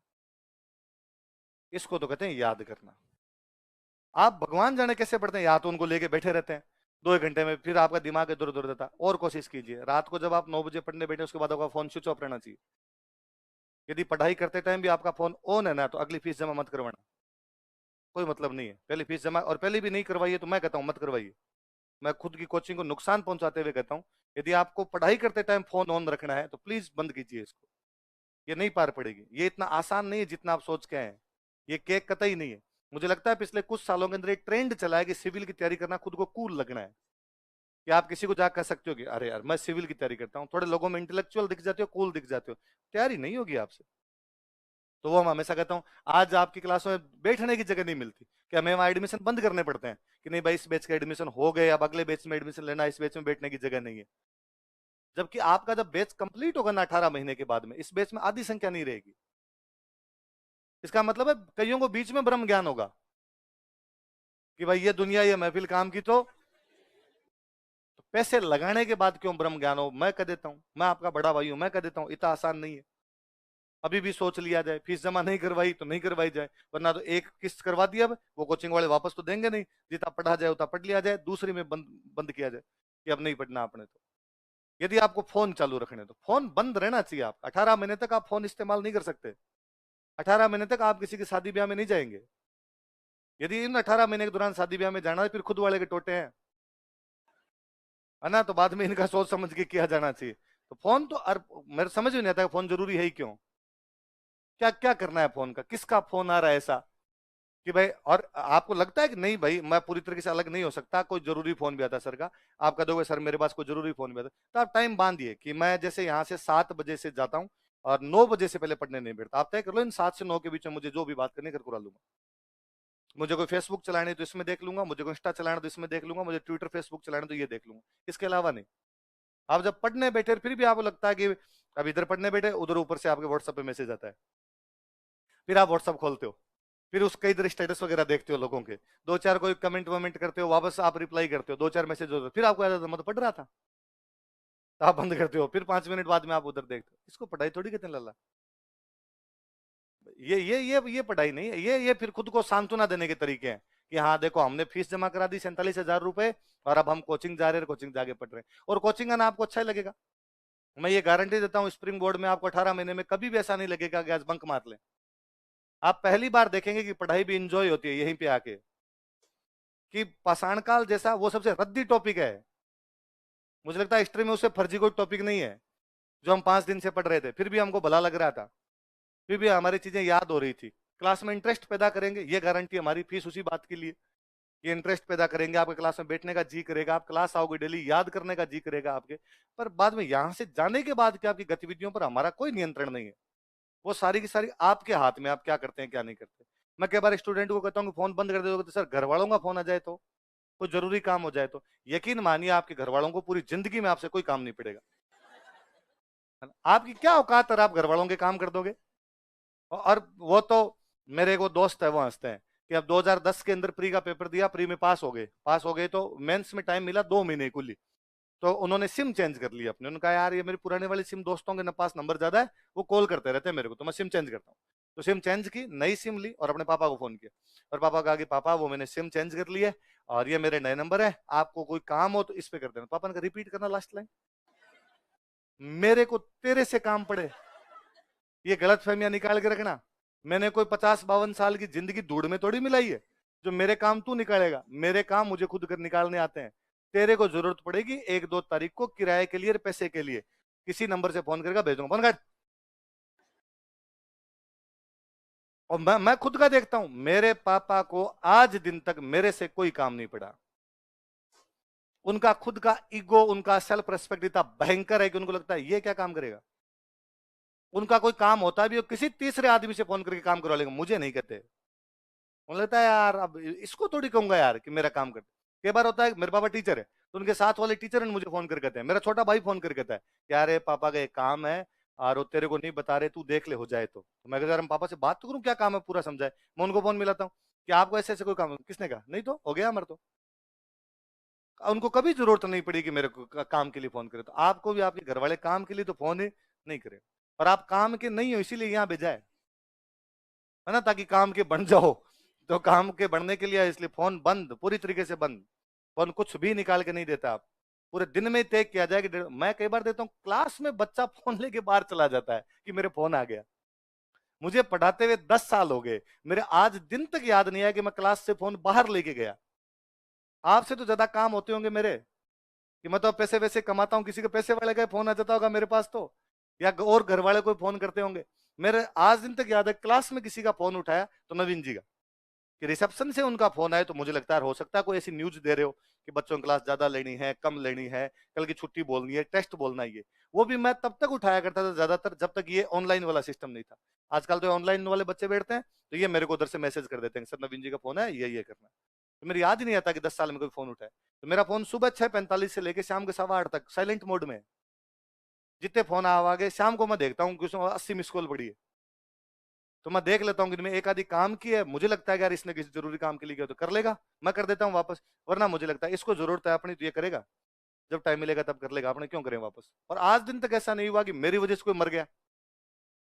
भाई इससे भयंकर काम तो यही हो सकता है ना कि कोई मेरे को फोन करेगा, भाई तू लास्ट है भगवान के बाद, जस्ट तू ही बचा है और कोई भी बचा नहीं सकता इस आदमी, तू बचा, अपने डॉक्टर तो है नहीं कैसा कुछ कर पाएंगे, तो फोन बंद रखा जाए। इसलिए फोन का इस्तेमाल, जितना फोन का इस्तेमाल करोगे आप अपने सिलेक्शन से उतने दूर हो। इसलिए पढ़ाई करते टाइम तो दो चीजें, उस टेबल कुर्सी पे बैठ के ही पढ़ना है, टेबल कुर्सी से उठना नहीं है, कम से कम 2 घंटे की सिटिंग तो होनी ही चाहिए। फिर आप बढ़ाइए थोड़ा। पहले दिन आप बैठे 9 से 11 तक बैठे, 11 बजे के बाद आपको लगेगा पैर झंझनाएंगे, आपका जीव करेगा आप उठ के जाएं, आप पानी वानी पी के आ जाए, घूम फिर के आ जाए, थोड़ा सा वापस आगे बैठ जाए, 15-20 मिनट बाद वापस आगे बैठ जाए, एक राउंड और लगे कि मैं घंटे 1.5 घंटे का एक राउंड और लगाता हूँ, 12:30 तक और बैठता हूँ या 12:45 तक, जब तक आपको नींद नहीं है तब तक बैठने की कोशिश कीजिए। फिर धीरे धीरे उस टाइम को बढ़ा लीजिए कि यार कल आपने बैठे थे 3 घंटे, आज अपने 3.5 बैठ जाते हैं, आज अपने 4 बैठ जाते हैं। धीरे धीरे आप देखेंगे वो टेबल कुर्सी पे मजे आते हैं, आप 6-6 घंटे बैठ जाते हो। आप कभी संडे को सुबह सुबह उठे और सुबह सुबह पूरे दिन आप टेबल कुर्सी पे बैठे रहे, हैबिट अच्छी होगी, चीजें याद होगी, चीजें स्थायी रहेगी आपके दिमाग में। और कोशिश किया कीजिए सुबह जितने भी बजे उठते हैं, कोई जरूरी नहीं आप जल्दी उठे, कई बार कहते हैं कि सुबह जल्दी उठ के पढ़ना चाहिए, हो जाता है जल्दी उठ सकते हो तो बहुत अच्छी बात है। पर कई बच्चे रात को सोते ही 2 बजे, मैं 2 बजे तक सर आराम से पढ़ लेता हूँ, तो फिर सुबह मैं कहूँ उसको 6 बजे उठते तो अन्याय है ना। तो आराम से उठिए, 7 घंटे डेली सोना है, ऐसा कभी नहीं होना चाहिए आप 7 घंटे से कम सो। यदि आप 7 घंटे से कम सोते हो इसका मतलब पढ़ाई ढंग से नहीं करते। पढ़ाई ढंग से की भी होगी तो 7 घंटे से पहले आंख नहीं खुलेगी आपकी, मेहनत की भी होगी तो। और 7 घंटे तो सोना ही है, आपका बुढ़ापा थोड़ी नींद कम आती है। जितनी सही नींद आएगी उतनी पढ़ाई अच्छी होगी। ये सब बकवास है, मैं 3 घंटे सो यार, 4 घंटे सो यार, बीमार हो जाओगे, पागल खाने भेजना पड़ जाएगा। तो 6 घंटे दिन में, 6 घंटे रात को, घंटा पौने घंटे की नींद हो सके तो दिन के अंदर ली जाए। दिन में नहीं लेनी है तो फिर 7 घंटे अपने रात को सो लिया जाए। आप 12 बजे सोए, आप आराम से 7 बजे उठिए। एक कोशिश कीजिए कि 7 बजे उठे, डोट उठते मुंह माँ धोया, आपका चाय पीनी है तो आपको चाय पियो, नहीं पीते हो तो कोई दिक्कत नहीं। हाथों हाथ सबसे पहले बुक लेके बैठे, बिना किसी से बोले, ना फोन देखना, ना अखबार उठाना, ना किसी से बोलना। अपने रूममेट को कहिए कि सुबह सुबह 1 घंटे मेरा मौन व्रत है, 1 घंटे बाद मैं बोल लूंगा तेरे से, राम रूमी भी बाद में कर लूंगा। 1 घंटे तक रात को तय करके सोइए कि मुझे क्या पढ़ना है। अपने दिमाग में तो होता ही है कि हाँ यार ये इतनी चीज तो हो गई, ये एक चीज बची है। इकोनॉमी में सर ने ये जो टॉपिक पढ़ाया था रात को पढ़ा था, याद नहीं हुआ, सुबह पढ़ूंगा। या ये जो कल वाला टॉपिक था ये मेरे थोड़ा कम याद था, ये सुबह पढ़ूंगा। सुबह उठते 1 घंटे तक वो टॉपिक पढ़िए, 1 घंटे तक कुछ नहीं बोलना। 1 घंटे बाद में अपने रूममेट से कोई बात करनी है आप वो बात कर लीजिए, आप बाहर घूम के आना चाहते हो आप बाहर घूम के आ जाइए, पर ये कीजिए। आप और कोशिश कीजिए रात को, शाम को डेली खाना खाने के बाद में आधे पौने घंटे दौड़िए, वॉकिंग कीजिए, दौड़ने का मतलब वॉकिंग कीजिए। और उस वॉकिंग के दौरान दो चीजें कर सकते हैं आप, या तो आप चीजों का रिवीजन कीजिए कि यार मैंने जो कल पढ़ा था उनका रिवीजन हुआ कि नहीं। नॉर्मल खाली दिमाग में मोटी मोटी बातें आनी चाहिए कि सर ने कल क्या लिखवाया था, इतना तो दिमाग में आना चाहिए कि कल सर ने कुछ सेंटर लिखवाए थे। सेंटर लिखवाया था कि पिंड पांडलिया था, उनके अंदर झाड़ोल था, उनमें कोल माहौली था, उनमें मलाह था, उनमें एलना था, नलियासर था, नंदलालपुरा था, किरड़ौत था, चितवड़ी था। कुछ शैल चित्र बताए थे सर ने, सोहनपुरा था, डडीकर था, हरसोरा था, कन्यादय था, गरदड़ा था, अलनिया था। अलनिया वाले चित्रों की खोज जगत नारायण ने। सर ने बताया 1803 में भरतपुर अलवर, लॉर्ड वेलेजली, 17 में करौली कोटा, 18 के अंदर बाकी सब, lord Hastings, Charles Metcalfe, John Malcolm. Sirohi 1823 सबसे लास्ट के अंदर था, political agent resident. David Ochterlony ने दिल्ली के अंदर बैठता है, रेजिडेंट फॉर राजपूताना है। 1832 में एजीजी है, अब्राहम लोकेट है। ये 6 छावनियां है, 45 के अंदर उधर उधर भेज दिए गए थे और बाद में 6-6 महीने की व्यवस्था 64 में कर दी गई। इन 6 छावनियों के बाद यहाँ का जो एजीजी था जॉर्ज पैट्रिक लॉरेंस था। सर नहीं था बताया था, उस आधे पौने घंटे के दौरान वो करने की कोशिश कीजिए। ये नहीं करते आप, बीबीसी हिंदी के समाचार आते हैं बहुत अच्छे, आप मोबाइल अपना ईयरफोन कानों के अंदर डालिए, बीबीसी हिंदी के आधे घंटे के समाचार सुन लीजिए। करंट का करंट तैयार, उसके लिए अलग से कुछ भी पढ़ने की आवश्यकता नहीं। और बीबीसी हिंदी बहुत अच्छी हिंदी बोलता है, तो आपको हिंदी अच्छी याद होगी आपके, आप अच्छे शब्द पकड़ पाएंगे। डेली एक ही न्यूज को 4 दिन तक सुनेंगे तो आपके करंट वैसे तैयार हो जाएगी। आप यूट्यूब पे सीधा जाएंगे, यूट्यूब पे लिखिए बीबीसी हिंदी, एक कार्यक्रम आता है उनका दिन भर, बीबीसी हिंदी दिन भर, आधे घंटे के समाचार डेली सुन लो। पर ये व्यवस्थित तरीके से करना पड़ेगा। आप जो अब तक अपने जो भी फंडे लगाते आए थे ना वो कभी नहीं लगाने। एक और, घर पे जाके केवल यही पढ़ना है जो कोचिंग के अंदर पढ़ाया गया है, कि स्टूडेंट इसमें 1.5 सियाने होते हैं। कोचिंग में चल रही है हिस्ट्री और इकोनॉमी, घर पे जाकर पढ़ता है पॉलिटी। ये तो हो ही रहा है, एक माह और कर लेता हूं ना। जबरदस्ती सियाने बनने की कोशिश नहीं करनी, केवल उतना जितना कोचिंग में चल रहा है, इसके अलावा कुछ भी नहीं पढ़ना। यदि आपको अलग पढ़ना है फिर कोचिंग बंद कीजिए, कोई जरूरी नहीं है कोचिंग करने की। लोगों के बिना कोचिंग के भी सिलेक्शन होते हैं, आप करवा लीजिए। कौन कहता है कोचिंग में आने से सिलेक्शन होंगे, वैसे भी लोग करवा लेते हैं। टाइम लगता है, थोड़ा ज्यादा टाइम आपको लग जाएगा, और क्या फर्क पड़ता है, आप करवा लीजिए उसको। पर यहाँ आए हैं, यहाँ फीस दे दी, फिर यहाँ के हिसाब से पढ़िए, वरना आप लोगों से पिछड़ेंगे। भले बड़ी मेरी बात है, तो नोट्स बनाना सीखोगे, है ना। और ये तो कोशिश ही किया करो। मेरे को याद आता है कि जब हम हिस्ट्री पढ़ा करते, मेरे तो ऑप्शनल हिस्ट्री था, आरएस में, आईएएस में, रुद्र मेंस देते तो ऑप्शनल हिस्ट्री था। लिटरेचर क्लास में लिखा थे कि सांगा ने बाबर को हरा दिया, सर अगली कोई लाइन लिखा दे, लेकिन इस युद्ध में बाबर ने सांगा को हरा दिया। मैं हमेशा कोशिश करता यार हर बार ये हरा दिया नहीं लिखना। एक बार लिखवाया सर ने, सांगा ने बाबर को, सर एक ही बोलेंगे हरा दिया, क्योंकि टीचर यदि शब्द चेंज करेगा ना तो बच्चों के साथ फ्रिक्वेंसी गायब हो जाएगी। तो सर ने बोला सांगा ने बाबर को हरा दिया, मैं लिख लिया हरा दिया। अगली बार सर ने बोला बाबर ने सांगा को हरा दिया, अपन लिखा पराजित कर दिया। एक शब्द अपने को आता है, अपने इतने भूंगल थोड़ी है कि अपने हिंदी के पर्यायवाची नहीं आते। अगली बार कोई और आया, उसने लिखा कुंभा ने महमूद खिलजी को हरा दिया, अब लिखा कुंभा ने महमूद खिलजी को मात दी। अगली बार और वर्ड आया कोई, तो उसके अंदर मान लो आया कि अकबर ने हेमू को हरा दिया, अब लिखा अकबर ने हेमू को नेस्तनाबूद कर दिया। अगली बार कोई वर्ड आपने आपने उसको लिखा शिकस्त प्रदान की। कम से कम हार के 4 पर्यायवाची तो सीखे। क्या हरा दिया हरा दिया हरा दिया, इतना सिंपल थोड़ी है। टीचर का काम है कि वो चीजों को सिंपल करके बोले। अपने तो कम से कम अपना तो लेवल अप रखें कि हराने के मैं दूसरे पर्यायवाची जानता हूं, मैं उनका इस्तेमाल भी कर सकता हूं। मैं आपको लिखवाता हूं, यहां से ये चीज प्राप्त हुई, आप लिखो ना मिली। हर बार क्यों प्राप्ति करना उसको, आपको ना ये चीज यहां से एकत्र की गई, ये चीजें यहां से इकट्ठी की गई। अलग अलग शब्द आपके पास में कितने होते हैं। और उससे भी ज्यादा दया तो मुझे तुम इंग्लिश मीडियम वालों पे आती है। तुम भी वो इंग्लिश लिखते हो जो मैं बोलता हूं। मैं टिपिकल मारवाड़ी मीडियम का स्टूडेंट हूं, जिन्होंने 7th क्लास के अंदर आके एबीसीडी सीखी थी। 6 के 5वीं तक तो पढ़े नहीं, 6 के अंदर आए तब उन्होंने बताया कि ये पूरे साल ये पढ़ाई उन्होंने कि ये याद करनी। लास्ट में जाके उन्होंने हालात बदले, उन्होंने कहा ये भी वो याद करनी पड़ेगी। तो हमें लगा फिर ये करवाई क्यों थी। तो 7 से जाके सीखे कि अच्छा इंग्लिश नाम की भी कोई चीज होती है। और हमारी 12th तक अंग्रेजी वैसी पढ़ी हुई है कि टीचर आता हर बार 10 सिखा के जाता। और हमारे 10 सीखने को एकमात्र तरीका था, चुका है चुकी है चुके हैं, रहा है रही है रहे। मैं हमेशा हंसता हूं कि यार उन 10 में कभी तो कोई सुधार करो रे। आज दिन तक वही चल रहे हैं। डॉक्टर के आने से पहले रोगी मर चुका था, है ना। मेरे वहां जाने से पहले ट्रेन निकल चुकी थी, कभी तो टाइम पे जा। हर बार ट्रेन क्यों निकाल देता है तू अपने, सब जगह एक जैसे सेंटेंस। वो फर्जी से अंग्रेजी सीखी। ये अंग्रेजी आपको जो लिखवाते हैं, ये अंग्रेजी तो तब सीखी मैंने जब ये ऊपर पड़ गई आगे। कि जब ये आप क्लास में बच्चे इंग्लिश मीडियम वाले ज्यादा आने लगे, पहले शुरुआत में हिंदी मीडियम के नोट्स लिखवाते, इंग्लिश मीडियम वाले बच्चे अपने आप ही लिख लेते। फिर इंग्लिश के बच्चे ज्यादा आने लगे तो मुझे लगा यार इनसे खुद से नहीं लिखा जाएगा, टाबर भी आते हैं छोटे छोटे, अपना थोड़ी तैयारी करते हैं, तैयारी करके लिख लेते हैं। तो मैं बोल देता हूँ। फिर मेरे ये सेंटेंस सीधे सीधे याद किए हैं कि भाई अपने ये शब्द इस्तेमाल करेंगे ताकि अपना तारतम्य बना रहे इनके साथ में। तो भी मैं इंग्लिश में तो खूब बार कोशिश करता हूं, मैं मेरे सेंटेंस चेंज करता हूं। यार यदि एक बार कलेक्टेड लिखा तो इस बार फाउंड लिखूंगा, एक बार गदर्ड लिखूंगा, अलग अलग लिखूंगा ताकि मुझे तो अंग्रेजी आ जाए। स्टूडेंट तो वो सेम लिखता है, डिफीटेड डिफीटेड डिफीटेड लिखता है। तो मुझे लगता है अंग्रेजी, और उससे मुझे तब भला तो बहुत लगता है जब कई बार मैं इंग्लिश की कोई लाइन बोलता हूँ और स्टूडेंट बाद में मेरे कहता है सर रिपीट करना। मुझे लगता है ओए होए होए, मतलब अपने रिपीट करेंगे ये लिखेगा। ये थ्रू आउट इंग्लिश मीडियम का, ये अपने से सुनना चाहता है। मेरी मम्मी को ये पता चल जाए कि इंग्लिश मीडियम वाले मेरे से लिखते हैं, हार्ट अटैक का दौरा है मेरी मम्मी के। वो इतनी खुश हो जाए इस बात पे कि मतलब मेरा बेटा अंग्रेजी बोलता है और बाकी इंग्लिश वाले लिखते हो रहे हैं। भाषा पे कमांड लाइए, ये पूरी तैयारी भाषा की है। और यदि आपको भाषा नहीं आती है तो इससे बुरा कुछ भी नहीं हो सकता। और मैं तो हमेशा कहता हूँ, मेरे मास्टर बनने के बाद मेरी भाषा खराब हो गई। मैं खुद लिखता था तब इतने अच्छे शब्दों का इस्तेमाल करता था, पर अब मैं कई बार एक भी ढंग का अच्छा शब्द बोल जाता हूं तो बच्चे मेरी तरफ देखते हैं है क्या। कि मैं कई बार किसी में ये भी बोल जाता हूं कि मार्ग प्रशस्त कर दिया, तो न तो उसको प्रशस्त लिखना आता, न उसको पता कि प्रशस्त होता क्या है। तो जब मरने दे रहे, अब अगली बार ये लिखा मार्ग खोल दिया। खोलना समझ में आता है इसको, प्रशस्त नहीं आता इसके समझ में, तो अपने रहने दे। मैं थोड़ा सा बोल जाऊं कि इसका उसके साथ तादात्म्य में स्थापित किया गया, तो उसको लगता है तादात्म्य में, पहले तुम उसको लिख के बताऊं तादात्म्य में क्या होता है, फिर उसको समझाऊं और तादात्म्य में क्या होता है। तो मुझे लगता है मेरा काम हिंदी पढ़ाना नहीं है, मेरा काम हिस्ट्री पढ़ाना है। मैं सिंपल शब्दों का इस्तेमाल कर लूंगा, हिस्ट्री पढ़ा दूंगा इनको ठीक ठीक सी, ताकि इनको हिस्ट्री समझ में आ जाए। घर पे जाके अपने हिसाब से कर लेंगे। जिन बच्चों की लैंग्वेज अच्छी होगी वो अपने हिसाब से अच्छे लिख लेंगे, जिन बच्चों की लैंग्वेज अच्छी नहीं होगी फूटे उनके, तैयारी और कीजिए। इसके अंदर कुछ ही नहीं किया जा सकता, हिस्ट्री पढ़ाई जा सकती है, भाषा थोड़ी पढ़ाई जा सकती है, पर मेहनत कीजिए। ये तैयारी ऑब्जेक्टिव एग्जाम नहीं है, ये ऑब्जेक्टिव दोगे सब्जेक्टिव दोगे, बोलना है, आगे जाके तीनों जगह काम आएगी। अभी थोड़ा इन्वेस्ट करोगे चीजों को, अभी थोड़ा टाइम लगाओगे इसके अंदर, तो चीजें स्मूथली हो जाएगी आपकी, वरना अचानक ऊपर बाहर पड़ेगा आके, तब ये चीजें कर नहीं पाओ। आई बात समझ में?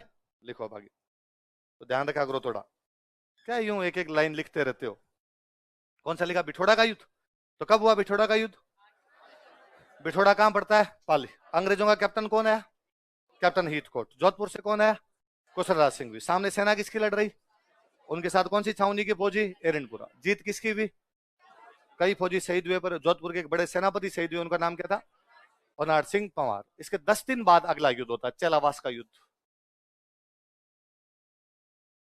चेलावास भी पाली में एक जगह पड़ती है, है ना? 10 दिन बाद में मतलब कब होगा बताओ? 18 सितंबर को। अच्छा, जब अंग्रेज इस युद्ध में हार के गए तो अंग्रेजों को बड़ा बुरा लगा, यार अंग्रेज गए, जोधपुर के राजा की सेना गई साथ में, हार के आ गए। तो उसने उन दिनों अपना यहाँ पे पॉलिटिकल एजेंट हुआ करता जॉर्ज पैट्रिक लॉरेंस। वह क्रांति में अपना एजीजी कौन था? George Patrick Lawrence. तो एजीजी जॉर्ज पैट्रिक लॉरेंस ने कहा मैं खुद जाऊंगा रे इस बार, और मैं खुद जाके हरा के आऊंगा इनको। इनकी इतनी औकात हो गई कि हमें हरा के भेज दे।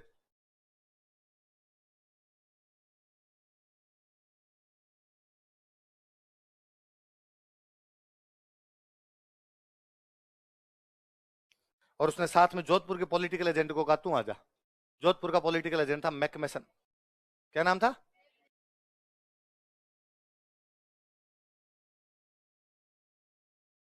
सामने तो वही, कौन सी सामंत सामंत लड़ रहे हैं आपके? कुशाल सिंह चंपावत। और साथ में कौन सी छावनी की फौजी हैं? एरनपुरा।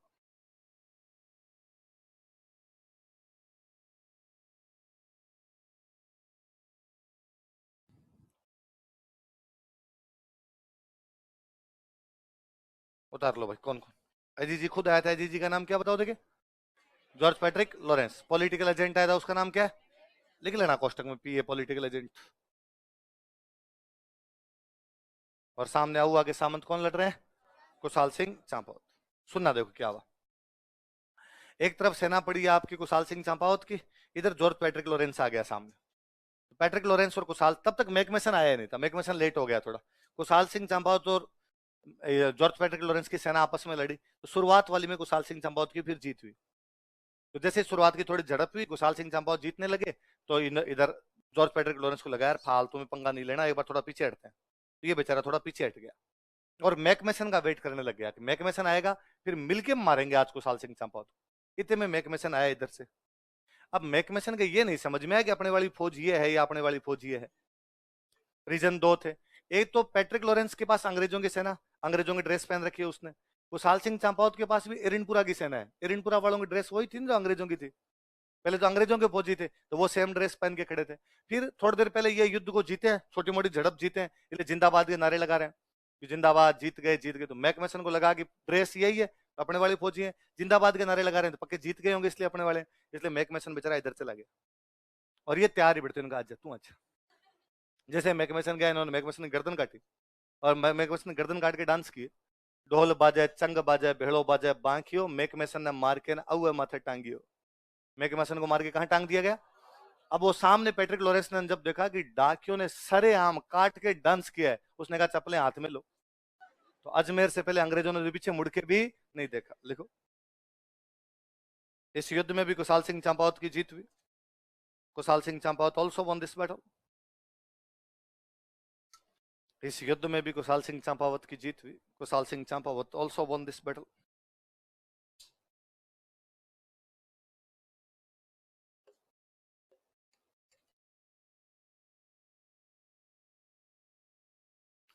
इस युद्ध में भी कुशाल सिंह चंपावत की जीत हुई। Kushal Singh Champawat also won this battle. Kushal Singh मैंने कैसे लिखा है? फिर बोर्ड पे देख के भी सही नहीं लिखता। किसकी जीत हुई? कुशाल सिंह। किसको मार दिया गया? लिख लो, मैकमेसन को मार दिया गया। मैकमेसन वॉज मर्डर्ड। मैकमेसन को मार दिया गया। मैकमेसन वॉज मर्डर्ड। तो कोई पूछे भाई कौन सा पॉलिटिकल एजेंट मार दिया गया था, तो कौन सा पॉलिटिकल एजेंट मार दिया गया था? मैकमेसन। मैकमेसन को मार दिया गया। तो चेलावास में ना मैकमेसन की समाधि बनी हुई है और लोग वहां पे पूजा करते हैं। मैकमेसन मन्नतें पूरी करता है। मैकमेसन चेलावास का लोक देवता है। भला आदमी था बापड़ा, फालतू में इनके चक्कर में आ गया तो शहीद हो गया उस युद्ध के अंदर, तो भोमियोसा महाराज बन गए। तो मैकमेसन, कर्नल डिक्सन, ये सारे भोमियोसा अपने।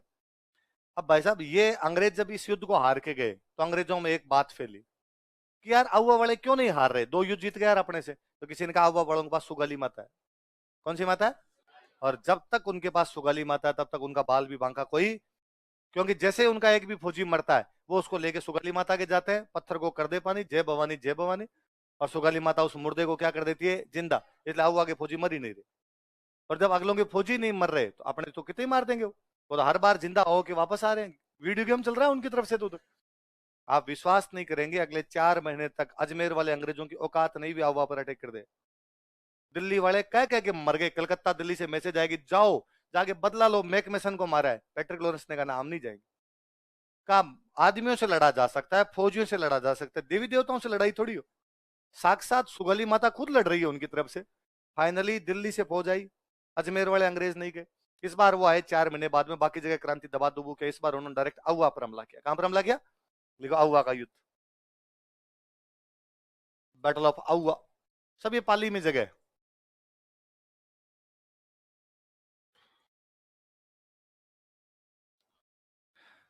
20 जनवरी 1858, देख लो, सितंबर के बाद जनवरी 4 महीने बाद ही आएगी।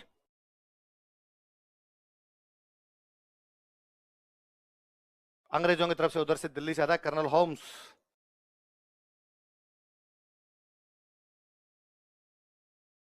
जोधपुर राजा तक्षी ने कहा तुम आओ सही रहे, कोई देवी नहीं है मैं जानता हूं, देवी की बोतल से डालेंगे अपने।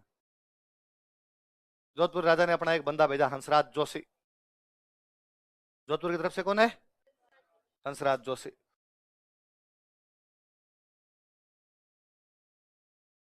सामने अहुआ के सामंत लड़ रहे हैं। अहुआ के सामंत का नाम क्या है?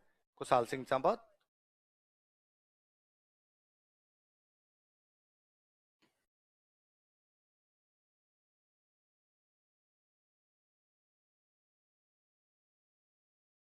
कुशाल सिंह चंपावत।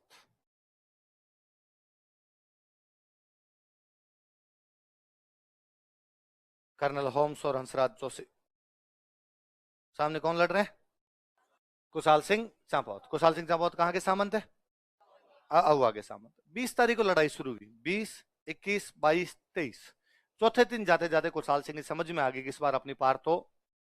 हुआ क्या था, सितंबर से जनवरी 4 महीने का टाइम पड़ा था, तो एरिनपुरा वाले फौजी दिल्ली चले गए। एरिनपुरा वाले फौजी, एरिनपुरा वाले ने कहा भाई ठीक है हमने 2 युद्ध लड़ लिए, अब हम दिल्ली जाएंगे। तो इनकी सेना एक तो थोड़ी कम भी हो गई थी, एरिनपुरा वाले निकल गए, और अंग्रेजों की सेना ज्यादा भी आई थी। इनको लगा पार तो नहीं पड़ी, तो क्या किया जाए। तो कुशाल सिंह ने कहा मैं सहायता के लिए मेवाड़ जाऊंगा। कहाँ जाऊंगा? भाई ये मारवाड़ के लोग हैं, मारवाड़ के इधर पाली के एक तरफ पड़ता है मारवाड़, और पाली के एक तरफ क्या पड़ता है? मेवाड़। तो मैं सहायता के लिए कहाँ जाऊंगा? मेवाड़। तो कहा भाई युद्ध को लीड कौन करेगा? तो इनके एक छोटे भाई थे, पास में गांव पड़ता था लांबिया। कौन सा गांव था? और वहां पर इनके भाई थे पृथ्वी सिंह। क्या नाम था? तो ये तो अहुआ के सामंत, और वो कहाँ के सामंत थे? लांबिया। तो लांबिया के सामंत पृथ्वी सिंह इनको कहा भाई आप तो युद्ध का नेतृत्व करो, और कुशाल सिंह जी सहायता प्राप्त करने के लिए कहाँ जाएंगे? कहाँ जाएंगे? मेवाड़। लिखो, युद्ध के बीच में, in middle of the battle, युद्ध के बीच में, in middle of the battle, युद्ध के बीच में, in middle of the battle, Kushal Singh सहायता प्राप्त करने के लिए मेवाड़ चले गए। Kushal Singh moved to Mewar to get help या to get support. Kushal Singh सहायता प्राप्त करने के लिए मेवाड़ चले गए। Kushal Singh moved to Mewar to get support. सहायता प्राप्त करने के लिए मेवाड़ चले गए। Moved to Mewar to get support. अतः पृथ्वी सिंह लांबिया ने युद्ध का नेतृत्व किया। So Prithvi Singh Lambia led battle. अतः पृथ्वी सिंह लांबिया ने युद्ध का नेतृत्व किया। So Prithvi Singh Lambia led battle. Prithvi Singh Lambia ने युद्ध का नेतृत्व किया। Prithvi Singh Lambia led battle. पृथ्वी सिंह लांबिया ने युद्ध का नेतृत्व किया। पर अगले दिन 24 जनवरी को ये हार ही गए थे अंग्रेज। 24 जनवरी को अहुआ पर कब्जा कर लेते। कब कब्जा कर लेते? इस युद्ध में अंग्रेजों की जीत हुई। Britishers von this battle. इस युद्ध में अंग्रेजों की जीत हुई। Britishers von this battle. 24 जनवरी 1858 ईस्वी को, on 24 जनवरी 1858 AD, 24 जनवरी 1858 ईस्वी को, on 24 जनवरी 1858 AD, अंग्रेजों ने आउवा पर अधिकार कर लिया। ब्रिटिशर्स कैप्चर्ड आउवा, अंग्रेजों ने आउवा पर अधिकार कर लिया। Britishers captured Auwa.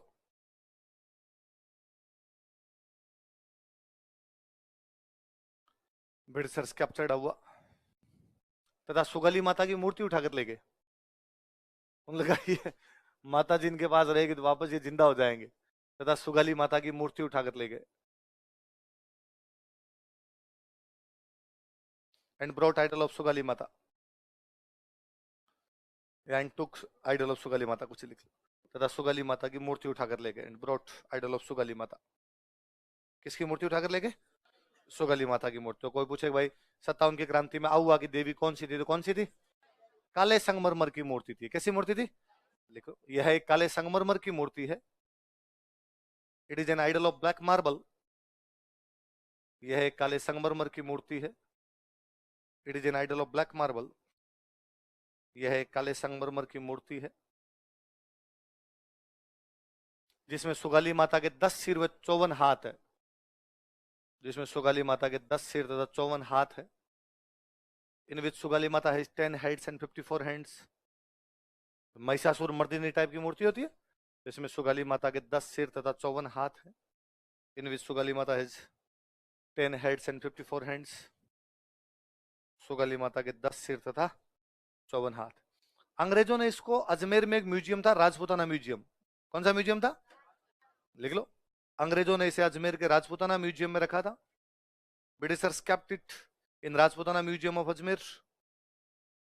अंग्रेजों ने इसे अजमेर के राजपूताना म्यूजियम में रखा था।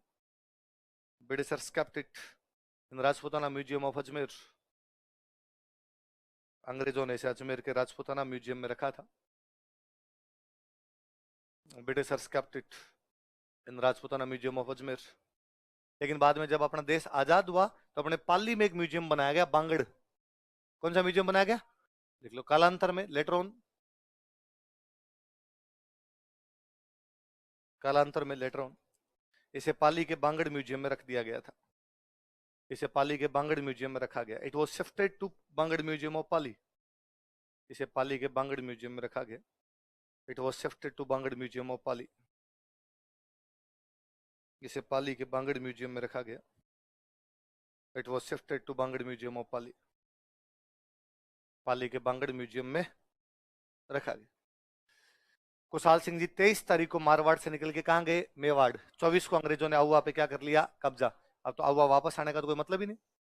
युद्ध आप हार गए, आउवा पे कब्जा हो गया, वापस भी आओगे तो अंग्रेज पकड़ के फांसी लगाएंगे आपको। अब क्या करें? तो मेवाड़ में रुक गए। मेवाड़ के अंदर एक ठिकाना था, उसका नाम था सलुम्बर। क्या नाम था? उदयपुर में एक सलुम्बर नाम की जगह पड़ती है, मेवाड़ का एक ठिकाना था। और यह सलुम्बर में एक सामंत थे, उनका नाम था केसरी सिंह। क्या नाम था? केसरी सिंह नाम करके सामंत। ऐसे मेवाड़ में राजसमंद में एक ठिकाना पड़ता था, कोठारिया। उदयपुर तो कहां पर है? उदयपुर, सॉरी, सलुम्बर तो कहां पर है? उदयपुर। और कोठारिया कहां पर है? राजसमंद। कोठारिया में एक राजसमंद कोठारी नाम का ठिकाना था। यहाँ के एक सामंत थे जोध सिंह। क्या नाम थे? कुशाल सिंह जी। इनके पास गए, इन दोनों ने कहा कि हमारे पास रुक जाओ, कोई दिक्कत नहीं है, अंग्रेज यहां से नहीं पकड़ सकते आपको। तो किस किसने शरण दी बताओ? देखे, केसरी सिंह और जोध सिंह। केसरी सिंह कहां के सामंत है?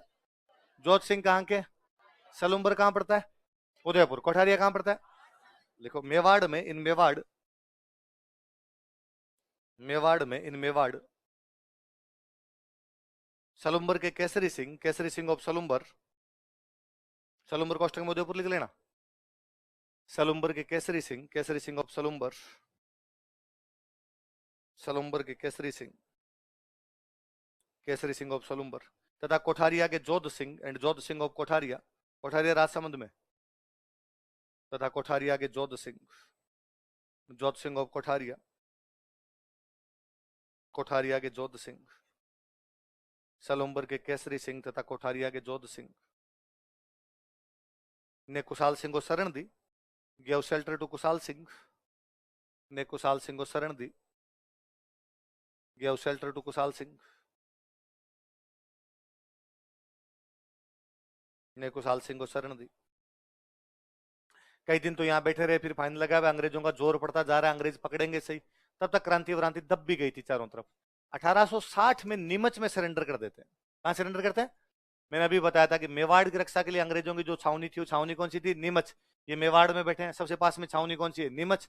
नीमच के नीमच जाके सरेंडर कर दिया 8 अगस्त 1860 को। कब किया था?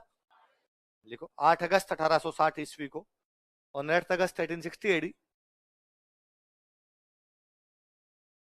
8 अगस्त 1860 ईस्वी को और 9 अगस्त 1860 एडी।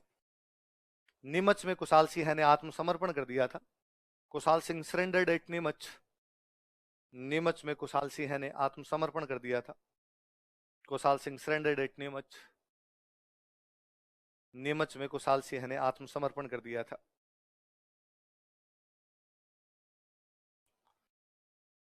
अंग्रेजों का कौन आदमी गया? सब कुशाल सिंह। कौन कुशाल सिंह? अरे वही जिसने अपने बिठोड़ा वाले युद्ध में हराया, और चेलावास के युद्ध में हराया। चेलावास में तो अपना पॉलिटिकल एजेंट मैकमेसन को मार के हुआ के किले पे टांगा था इन लोगों ने।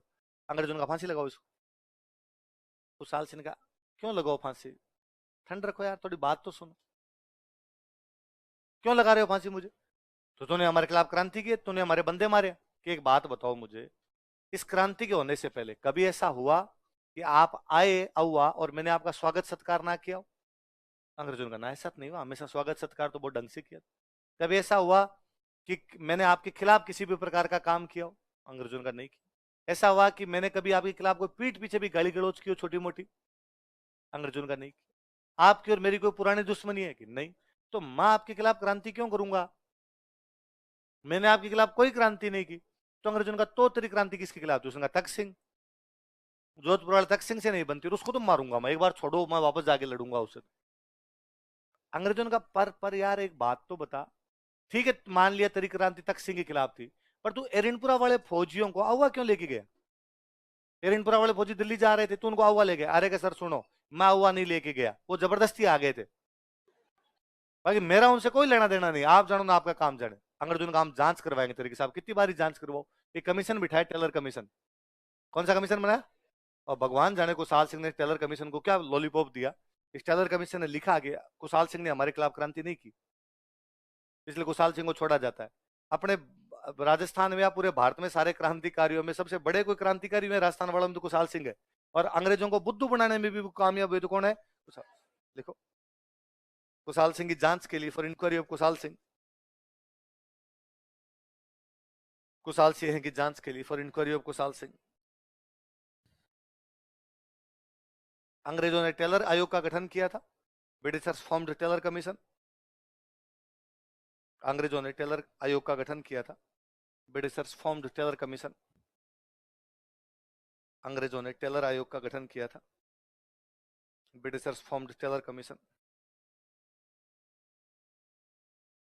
कौन से आयोग का गठन किया था? टेलर आयोग का। किसने? अंग्रेजों ने। किसकी जांच के लिए? किसका गठन किया? टेलर आयोग का गठन किया। अब बाद में कहा छोड़ दिया जाए, तो कुशाल सिंह वापस आ गए, अहुआ अहुआ की तरफ आने लगे। तो तख्त सिंह ने कहा कि देखो अहुआ आ गए तो देख लेना, मैं अहुआ में घुसने नहीं दूंगा। कुशाल सिंह ने वापस कहा अंग्रेजों को कि ये तख्त सिंह तंग कर रहा है, और तख्त सिंह कर रहा है, मैं गिरफ्तार करूंगा। अंग्रेजों ने तख्त सिंह को कहा कि कुशाल सिंह हमारा दोस्त है और कुशाल सिंह तुम हाथ। तख्त सिंह ने कहा रे बोलियो ऐसे थोड़ी होता है यार, इन्हें बंदे मारेंगे। ना ना ना, इसकी लड़ाई तेरे खिलाफ थी, पर हमारा दोस्त है, हम इसको तेरे को भी इसको हाथ लगाने नहीं। और कुशाल सिंह का, कुशाल सिंह जी आप एक काम करो, उदयपुर शिफ्ट हो जाओ। कहां शिफ्ट हो जाओ? फिर कुशाल सिंह जी उदयपुर रहे थे। 1864 में उनकी मृत्यु भी कहां हुई थी? उदयपुर। लिखो, कुशाल सिंह का अंतिम समय उदयपुर में बीता था। Kushal Singh spent his last time at Udaipur. Kushal Singh का अंतिम समय उदयपुर में बीता था। Kushal Singh spent his last time at Udaipur. Kushal Singh का अंतिम समय उदयपुर में बीता था। Kushal Singh spent his last time at Udaipur. तथा 1864 ईस्वी में इनकी मृत्यु हो गई थी, and he died in 1864 AD. तथा 1864 ईस्वी में इनकी मृत्यु हो गई थी, and he died in 1864 AD. 1864 ईस्वी में इनकी क्या हो गई थी? मृत्यु हो गई थी। अच्छा, कुशाल सिंह के साथ में जोधपुर के कई और सामंत भी लड़े थे भाई। हुआ क्या था भाई, तख्त सिंह गुजरात से आए थे, तो कुशाल सिंह नहीं, कईयों की नहीं बन रही थी। कुशाल सिंह ने झंडा उठाया तो झंडे के नीचे कई बाकी लोग भी आ गए थे। लिखो, कुशाल सिंह का साथ देने वाले अन्य सामंत। कुशाल सिंह का साथ देने वाले अन्य सामंत, एक लिस्ट बना लो। Other feudal lords who supported Kushal Singh, other feudal lords who supported Kushal Singh का साथ देने वाले अन्य सामंत, जैसे मैं नाम लिख रहा हूं, आप उतार लो।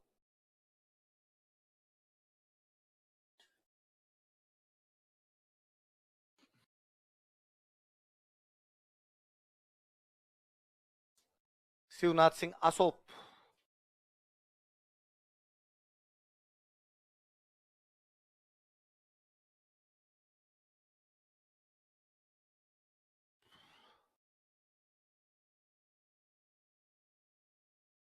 बिशन सिंह गुलर,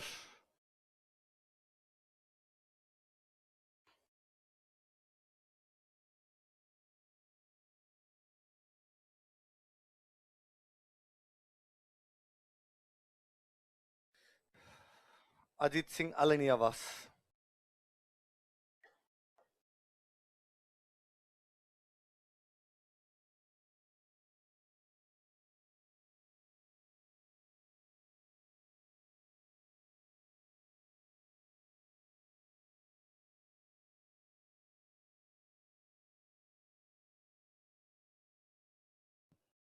कौन कौन है बताओ देखे।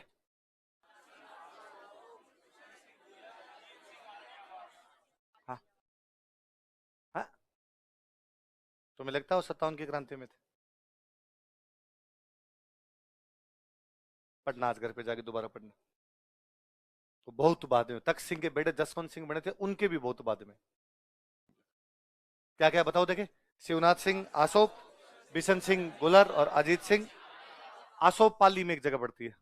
आसोप तो कहां पे, सॉरी आसोप तो है जोधपुर में, और गुलर और अलनियावास है नागौर में। लिख लो, आसोप के आगे लिख लो जोधपुर, और गुलर और अलनियावास के आगे लिख लो पाली, नागौर रे, पाली क्यों निकल, नागौर। आसोप तो कहां पे आपका, जोधपुर। अलनियावास और गुलर दोनों कहां पे, ठीक है ना। पहले एक बुखार आया करता, उस बुखार को बोलते गुजराती बुखार। क्या बोलते, गुजराती बुखार। नाम तो भूल गया, गुजराती बुखार कुछ नाम भी हुआ करता था, और गुजराती बुखार था।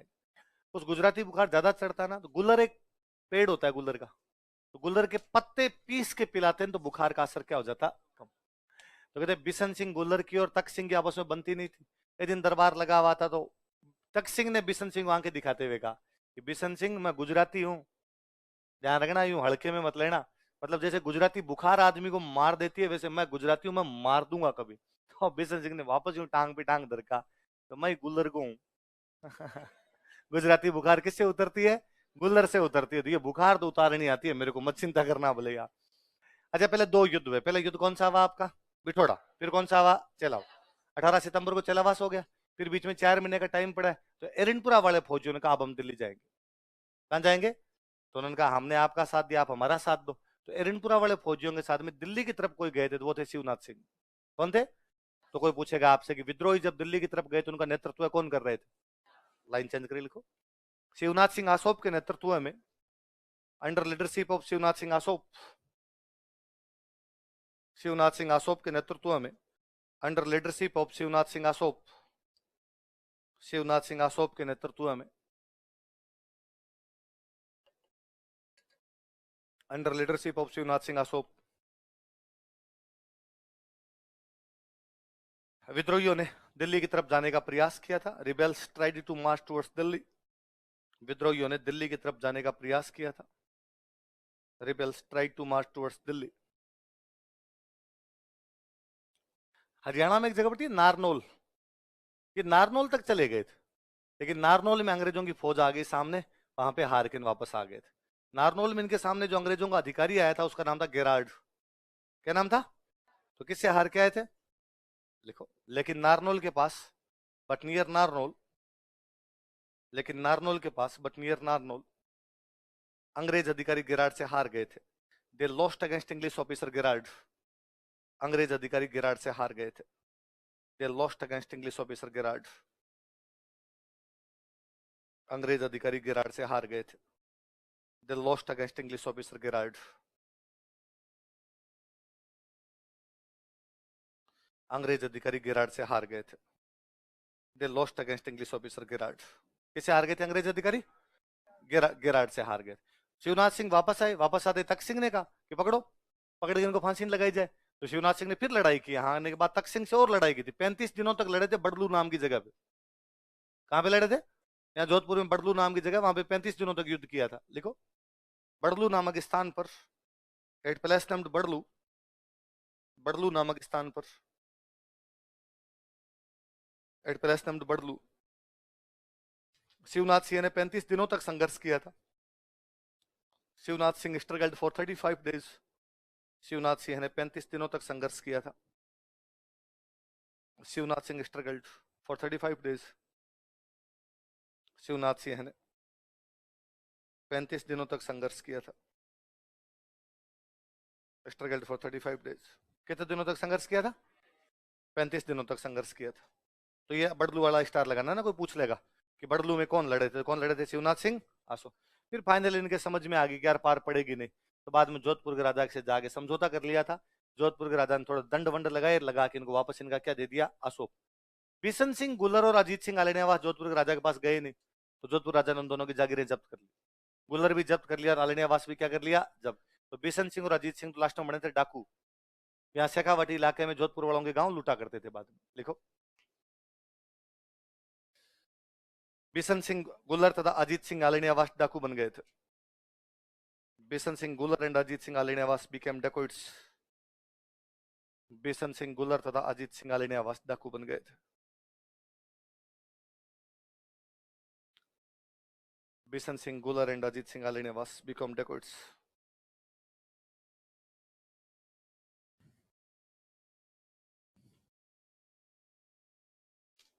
क्या अजीत सिंह आलियावास क्या बन गए थे? डाकू बन गए थे। आहुआ में जब क्रांति हुई थी तो क्रांति के दो केंद्र थे। कितने केंद्र थे? रिवोल्ट के दो सेंटर थे इसके। कहां कहां पे? दो मंदिर थे जो सेंटर थे। एक माता जी तो बताई थी मैंने आपको, कौन सी माता जी है? तो ये तो सुगाली माता का जो मंदिर है वो इसका सेंटर हुआ करता। एक शिव जी का मंदिर था, कामेश्वर महादेव। कौन सा मंदिर था? तो मुझे याद है एक बार आरएस में क्वेश्चन था कि कामेश्वर महादेव मंदिर कहां पर है, तो कहां पर है कामेश्वर महादेव मंदिर? आहुआ। कहां पर है? तो दो केंद्र कौन कौन से हैं आहुआ में क्रांति के, बताओ देखे। सुगाली माता मंदिर और, लिख लो, ऐसा कैसे उतार लो, रिवोल्ट के दो centre.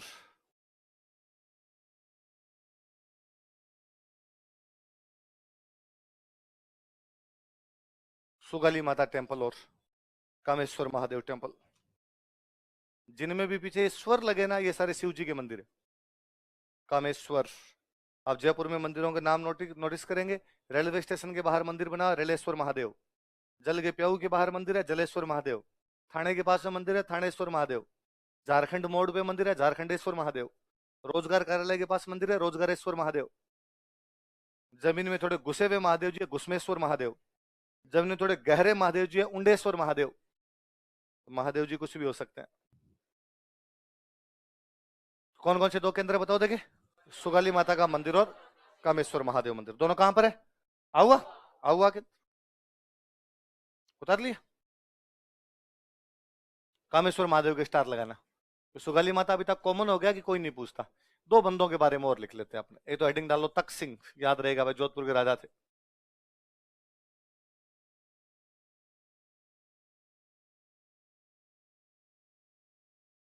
Takht Singh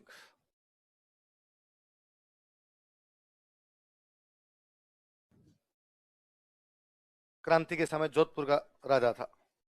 he was king of Jodhpur during revolt. क्रांति के समय जोधपुर का राजा था। He was king of Jodhpur during revolt. ये मारवाड़ कर लो, जोधपुर एक ही बात थी ना। क्रांति के समय मारवाड़ का राजा था, क्रांति के समय जोधपुर का राजा था। एक हेडिंग डाल लो कानजी। पता हमने बिठोड़ा का सामंत कुशाल सिंह चंपावत ने मार दिया था, तो याद तो रहे।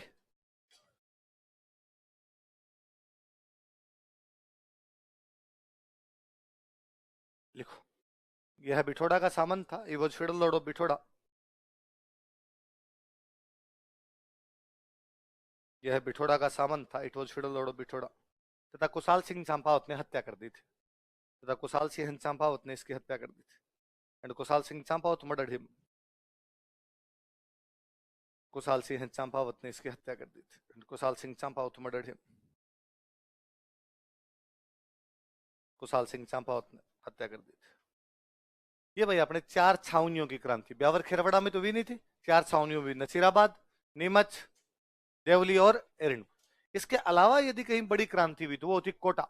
कहां पे हुई थी? कोटा में पब्लिक क्रांति कर गई थी, जनता क्रांति कर गई थी. लेकिन कोटा का जन विद्रोह, पॉपुलर रिवोल्ट ऑफ कोटा.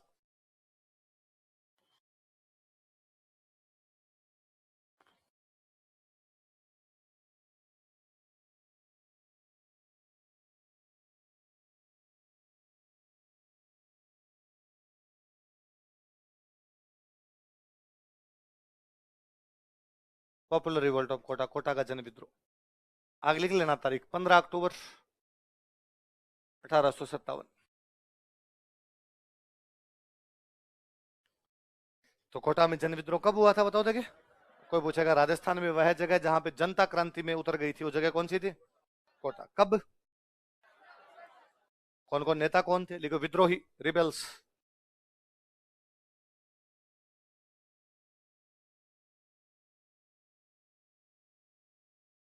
मैं लिखता हूं वैसे के वैसे उतार लो, फिर अपने बात करेंगे.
क्या नाम विद्रोहियों के बताओ देखिए. वकील जयदयाल मथुरा और रिसालदार मेहराब खान करोल. सुनो देखो मेरी बात सुनो. अंग्रेजों का भारत में सबसे बड़ा अधिकारी कौन होता? Governor general. राजस्थान में सबसे बड़ा अधिकारी कौन होता? Agent to governor general. हर रियासत में कौन रहता? Political agent. यही था. अब एक राजा की ऑफिस है, एक पॉलिटिकल एजेंट की ऑफिस है. अब राजा को कोई फाइल भेजनी है पीए के पास, पीए को कोई फाइल भेजनी है राजा के पास. ये जो फाइलें लाने ले जाने का काम करता है इसको बोलते हैं वकील. क्या बोलते? तो राजा और पॉलिटिकल एजेंट के बीच में जो एक अधिकारी हुआ करता है उसको क्या बोलते? वैसे वकील का काम बिचौलिए का ही होता है. वकील काम बिचौलिए का होता है. आपकी बात जज को कहे, जज की बात आप कहे. तो अभी भी मान लो आप में से कोई स्टूडेंट अपसेंट हो और मैं उसको देखते को, अरे यार तुम तो 15 दिन से दिखे ही नहीं, किधर रह गए थे? और उसका पड़ोसी बीच में बोले अरे सर ये बीमार था. मैं उसको अरे तुम वकील है क्या, क्यों वकालत कर रहा है इसकी, इसको बोलने दे. मतलब हमारे दोनों के बीच में कोई तीसरा बोलने का कोई प्रयास करेगा वो क्या हो जाएगा? वकील. तो राजा और पॉलिटिकल एजेंट के बीच में जो मेंबर होता है वो कौन था? कोटा में वकील कौन है? कहाँ का रहने वाला है? कोटा में नौकरी करता है. लेकिन इसको क्रांति से थोड़े दिन पहले हटा दिया था. जयदयाल को थोड़े दिन पहले वकील के पद से क्या कर दिया था? रीट लेवल सेकंड रद्द. बंदे को नौकरी दे के हटा दो आप तो बात दुख होता है ना थोड़ा. तो जयदयाल इस वजह से राजा के खिलाफ है क्योंकि राजा ने उसको हटा दिया. रिसाला का मतलब होता है सेना. रिसाला का मतलब क्या होता है? रिसाला का मतलब क्या होता है? हम पढ़ेंगे आगे. बीकानेर में गंगा सिंह की सेना थी, गंगा रिसाला. गंगा सिंह की सेना थी इसलिए क्या नाम था? जोधपुर में उमेद सिंह की सेना थी, उमेद रिसाला. तो रिसाला का मतलब क्या होता है? जो सेना का अधिकारी हो रिसालदार. जो सेना का अधिकारी हो क्या कहलाए? तहसील का अधिकारी, ठेके का अधिकारी, रिसाला का अधिकारी. तो रिसालदार मतलब हो गया सेनापति. क्या हो गया? और कौन है सेनापति? कहां का है? कुल मिलाकर दोनों ही कोटा के नहीं है. कोटा में क्रांति करने वाले दोनों आदमी कोटा के. कौन कौन क्रांति कर रहे हैं? वकील कौन होता है? होता कौन है वकील? राजा और पॉलिटिकल एजेंट के बीच में जो काम करता है उसको क्या बोलते? और सेनापति क्या बोलते? रिसाला को मतलब क्या होता है? सेना को क्या कहते हैं? क्या कहते हैं? तो सेनापति को, रिसालदार कौन है, कहां का है, वकील कौन है, कहां का है, किसको हटाया गया था, वकील जज। तो दोनों नाराज चल रहे हैं थोड़े। यहाँ पे राजा हुआ करते राम सिंह सेकंड। राजा कौन थे, राम सिंह सेकंड राजा थे। जो पॉलिटिकल एजेंट था यहाँ का, उसका नाम था बर्टन। क्या नाम था, क्रांति कितनी तारीख को हुई यहाँ पे, 14 अक्टूबर को बर्टन राम सिंह के पास गया और बर्टन ने जाके राम सिंह कहा कि राम सिंह जी, मेरे को 2 आदमियों पे डाउट है, ये तो वकील जयदयाल पे, एक रिसालदार मेरा, और ये दोनों क्रांति करेंगे। आप तो एक काम करो, दोनों को पकड़ के जेल में डाल दो। राम सिंह ने कहा, सर प्रूफ है कि आपके पास कोई, अरे का प्रूफ तो नहीं है, पर सुनिए यार, बात पूरी सुनिए। तो सर यार, बिना प्रूफ तो कैसे डालें, 1-2 दिन में थोड़े प्रूफ जुगाड़ते हैं, प्रूफ जुगाड़ने के बाद इनको जेल में डाल देंगे। ये जब इनकी बीच बात चल रही थी, तब एक बंदा अंदर चाय लेके आया था, नंद किशोर। कौन आया था, नंद किशोर ने बात सुनी और जाके जयदयाल मेहराब खान का, कि जयदयाल मेहराब खान, राजा और पॉलिटिकल एजेंट बात कर रहे थे कि तुम दोनों को क्या किया जाएगा, गिरफ्तार किया जाएगा। और जयदयाल मेहराब खान को लगा ये अपने को गिरफ्तार करें, उससे पहले अपने कांड कर ही दें। अगले दिन सबसे पहले तो सेना का सेनापति कौन है, मेहराब खान, और पूरी सेना ने राजा का महल घेरा और राजा का महल घेर के कहा कि राजा महल से बाहर नहीं जा सकता, राजा नजरबंद है। राजा क्या है, फिर गए वो बर्टन के घर पे, कहा बर्टन अब आजा, बाहर आजा तुम, और फायरिंग करनी शुरू की। उस फायरिंग में बर्टन मरा, बर्टन के 2 बेटे मरे, एक बेटे का नाम था फ्रैंक और एक बेटे का नाम था आर्थर। कौन कौन 2 बेटे थे, बर्टन के घर पे 2 डॉक्टर साहब आए हुए थे, एक डॉक्टर साहब का नाम था सेडलर और एक डॉक्टर साहब का नाम हुआ करता सेविल क्वांटम। क्या क्या नाम था, नाम बोलो देखे दोनों के, सेडलर और सेविल।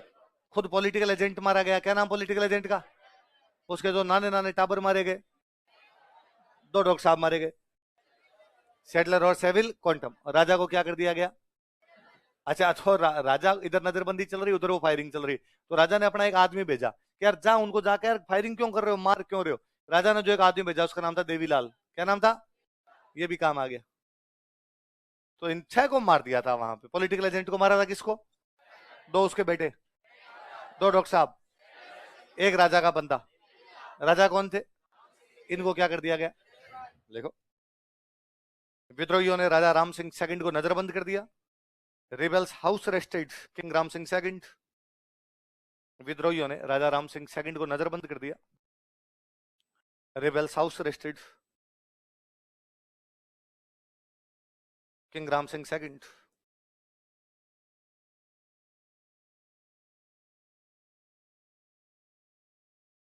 लाइन चेंज करके लिखो।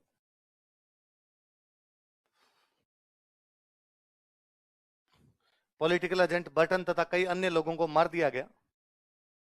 Political agent Burton and some other people were murdered. Political agent Burton तथा कई अन्य लोगों को मार दिया गया। Political agent Burton and some other people were murdered.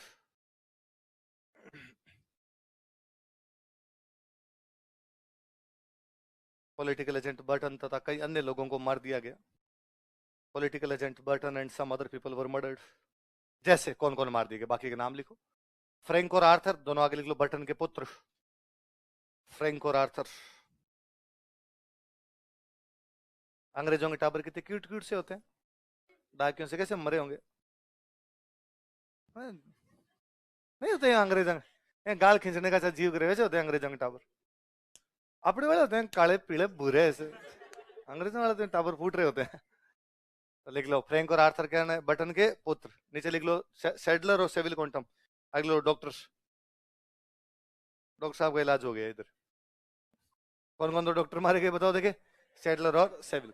लिख लो देवीलाल। आगे लिख लो राजा का प्रतिनिधि, रिप्रेजेंटेटिव ऑफ किंग, समझाने आया था कि लड़ाई मत करो।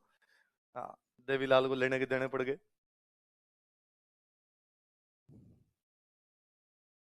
कौन कौन मारे गए बताओ देखिए, पॉलिटिकल एजेंट बर्टन, उसके 2 बेटे कौन कौन, 2 डॉक्टर कौन कौन, राजा का प्रतिनिधि कौन, कल पढ़ेंगे बाकी।